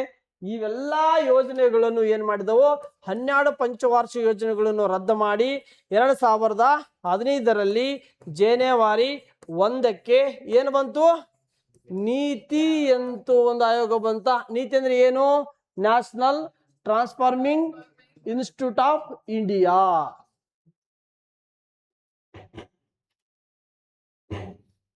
ಓಕೆನಾ. ನೆಕ್ಸ್ಟ್, ಅಸಹಕಾರ ಚಳವಳಿಗೆ ನಾನ್ ಕೋಆಪರೇಟಿವ್ ಮೂವ್ಮೆಂಟ್ಸ್ ಸಂಬಂಧಿಸಿದಂತೆ ಕೆಳಗಿನ ಹೇಳಿಕೆಗಳನ್ನು ಪರಿಗಣಿಸಿ.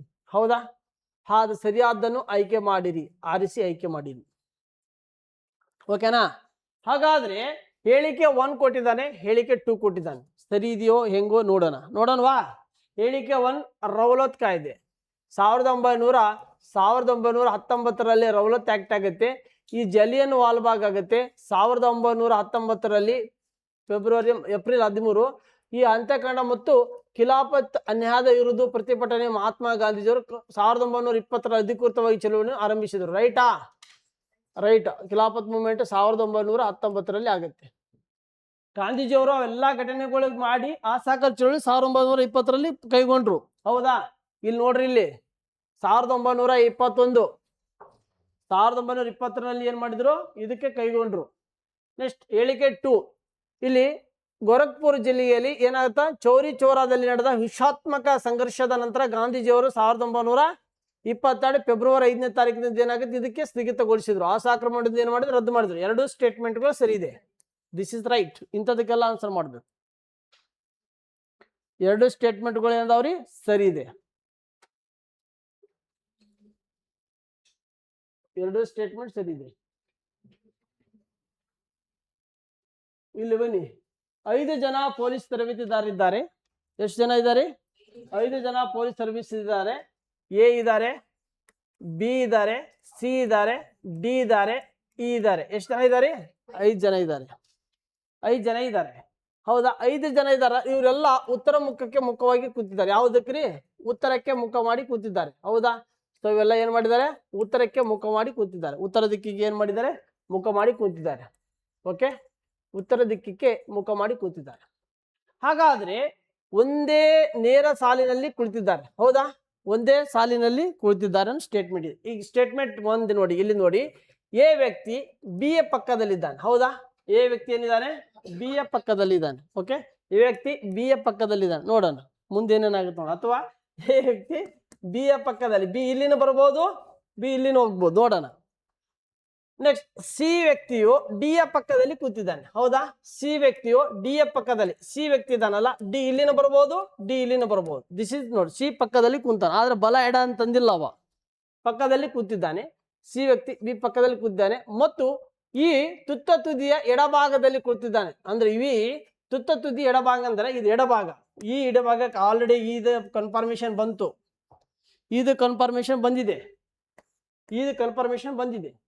ಹಾಗಾದ್ರೆ ಸಿ ನಿಖರವಾಗಿ ಮಧ್ಯಭಾಗದಲ್ಲಿ ಆಸನದಲ್ಲಿದ್ದಾರೆ. ಸಿ ಏನಿದೆ, ಮಧ್ಯಭಾಗದಲ್ಲಿ ಆಸನದಲ್ಲಿದ್ದಾರೆ. ಅಂದ್ರೆ ಇಲ್ಲೊಂದು ಪ್ಲೇಸ್ ಆಯ್ತು, ಕೇಳಿ ಇಲ್ಲೊಂದು ಪ್ಲೇಸ್ ಆಯ್ತು, ಇಲ್ಲೊಂದು ಪ್ಲೇಸ್ ಆಯ್ತು, 2 ಪ್ಲೇಸ್ ಉಳಿತು. ಹೌದಾ,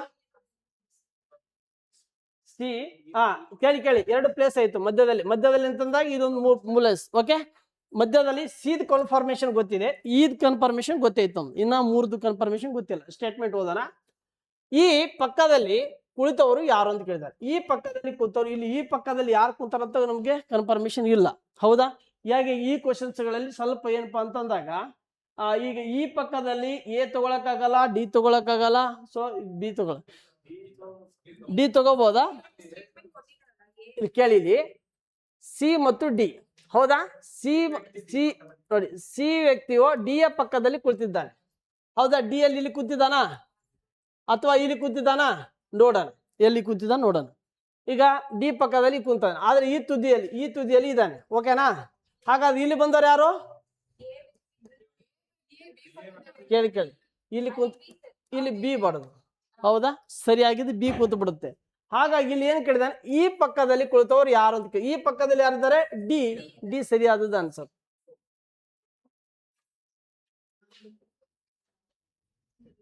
ಹೌದಲ್ರಿ? ಯಾರು ತಪ್ಪಾಕಿದ್ದೀರಾ? ಹಾಕಿದ್ದೀರಾ? ಹಾಕ್ಬಾರ್ದು ಇಂಥದಕ್ಕೆ. ದಯವಿಟ್ಟು ಒಂದೊಂದು 2 ಸಾರಿ ನೋಡ್ಬೇಕು. ಓಕೆ, ಅಳಿವಿನಂಚಿನಲ್ಲಿರುವ ಒಂದು ಕೊಂಬಿನ ಕೇಂಡಮೃಗ ಇದಲ್ಲ. ಸೊ ಇದರಲ್ಲಿ ಕೊನೆಯ ಆಶ್ರಯ ತಾಣವಾಗಿರುವ ಒಂದು ಪ್ರಸಿದ್ಧ ಭಾರತ ರಾಷ್ಟ್ರೀಯ ಉದ್ಯಾನ ಯಾವ್ದು ಕೇಳಿದೆ? ಯಾವುದು? ಕಾಜಿರಂಗ. ಎಲ್ಲಿ ಬರುತ್ತೆ? ಅಸ್ಸಾಂ. ಹೌದಾ, ಜಿ ಕಾರ್ಬೆಟ್ ರಾಷ್ಟ್ರೀಯ ಉದ್ಯಾನ ಎಲ್ಲಿ ಬರುತ್ತೆ? ಉತ್ತರಾಖಂಡ. 1936ರಲ್ಲಿ ಮೊದಲ ರಾಷ್ಟ್ರೀಯ ಉದ್ಯಾನವನ, ಮೊದಲ national park Jim Corbett national park, first Indian.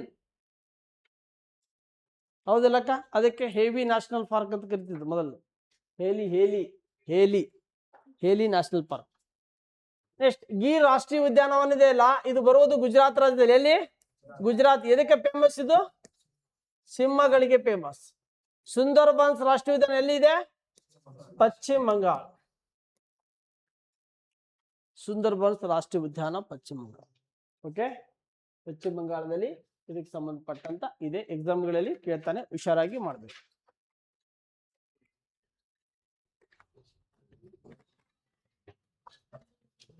Okay, next ಬನ್ನಿ.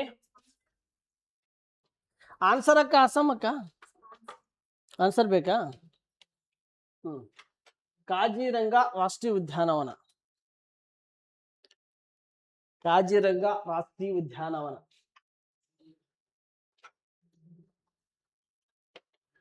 ನೆಕ್ಸ್ಟ್, ಇದಕ್ಕೆ ಆನ್ಸರ್ ಮಾಡಿದವರಿಗೆ ಡೈರಿ ಮಿಲ್ಕ್ ಚಾಕ್ಲೇಟ್ ಕೊಡಲಾಗುತ್ತದೆ. ಭಾರತದ ನಿರ್ಣಾಯಕ ಆದ್ರೆ ಕೀ ಆನ್ಸರ್ ನೋಡಿರ್ತೀರಿ ನೀವು.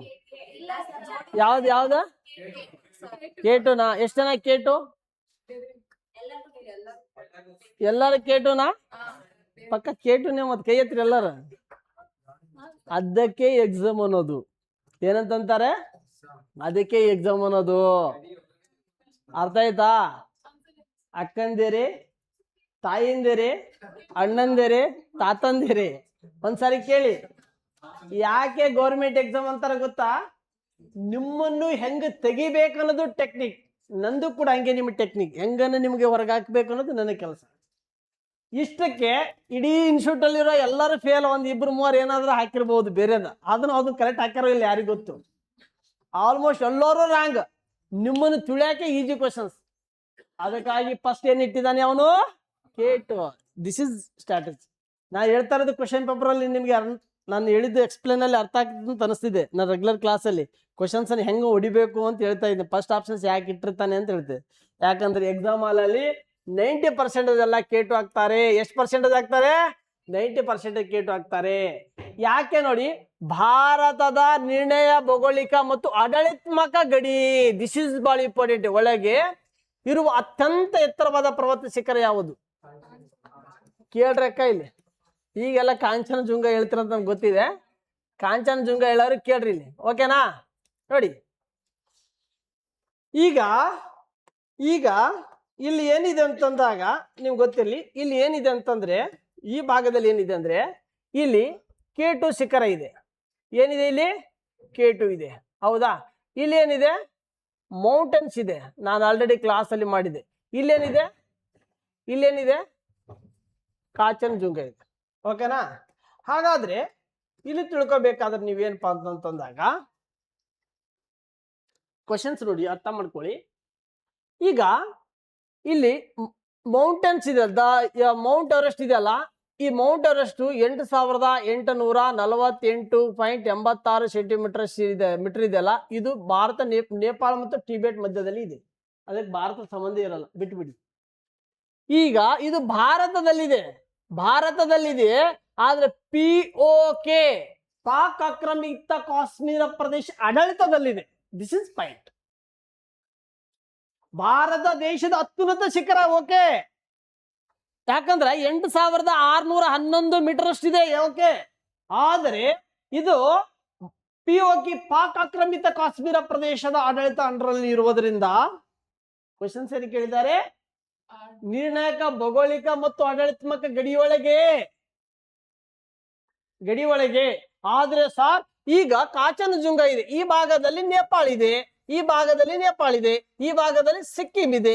ಹಾಗಾದ್ರೆ 2 ರಾಜ್ಯ ಮಧ್ಯದಲ್ಲಿ ಇರುವಂತ ಒಂದು ಕಾಂಚನಜುಂಗ ಇದೆಯಲ್ಲ, ಈ ಕಾಂಚನಜುಂಗ ಇದೆಯಲ್ಲ, ಈ ಜುಂಗನೇ ಏನಪ್ಪಾ ಅಂತಂದಾಗ, ಇದರ ಟೋಟಲಿ ಆಡಳಿತಾತ್ಮಕ ಗಡಿಯೆಲ್ಲ ಅಂಡರಲ್ಲಿರೋದು ಭಾರತದ ಕೈಯಲ್ಲಿ, ನೇಪಾಳ ಕೈಯಲ್ಲಿಲ್ಲ. This is point. ಅರ್ಥ ಆಯ್ತಾ? ಈಜಿ ಕ್ವಶನ್ಸ್ಗಳು ಹಳ್ಳಾಡಿಸೋ ಕಾರಣ ಇದು. ಗೊತ್ತಾಯ್ತಾ? ಅರ್ಥ ಆಯ್ತಾ? ಅಲ್ಲಿ ಅಪ್ಪನ ಬರಲ್ಲ, ಚಿಕ್ಕಪ್ಪನ ಬರಲ್ಲ, ಕಾಕನ ಬರಲ್ಲ, ಗೊತ್ತಿರ್ಬೇಕು. ಇಲ್ಲಿಗೆ ನಿಮಗೆ ಇಷ್ಟ ಸಾಕು. ಈಗ ನಿಮಗೆ 5 ನಿಮಿಷ, ಎಷ್ಟು ನಿಮಿಷ, ಒಂದು 5 ನಿಮಿಷ ಅಥವಾ 10 ನಿಮಿಷ ಬ್ರೇಕ್ ತಗೊಳ್ಳಿ. ಆಮೇಲೆ ಇನ್ನ 50 ಕ್ವಶನ್ಸ್ಗಳು ಬಾಕಿ ಇದಾವೆ. ಇನ್ನು 50 ಕ್ವಶನ್ಸ್ಗಳು ನಾವು ಡಿಸ್ಕಸ್ ಮಾಡೋಣ. ಯಾರು ಕೂಡ ಕ್ಲಾಸ್ ಗ್ಯಾಪ್ ಮಾಡಕ್ ಹೋಗ್ಬೇಡಿ ದಯವಿಟ್ಟು.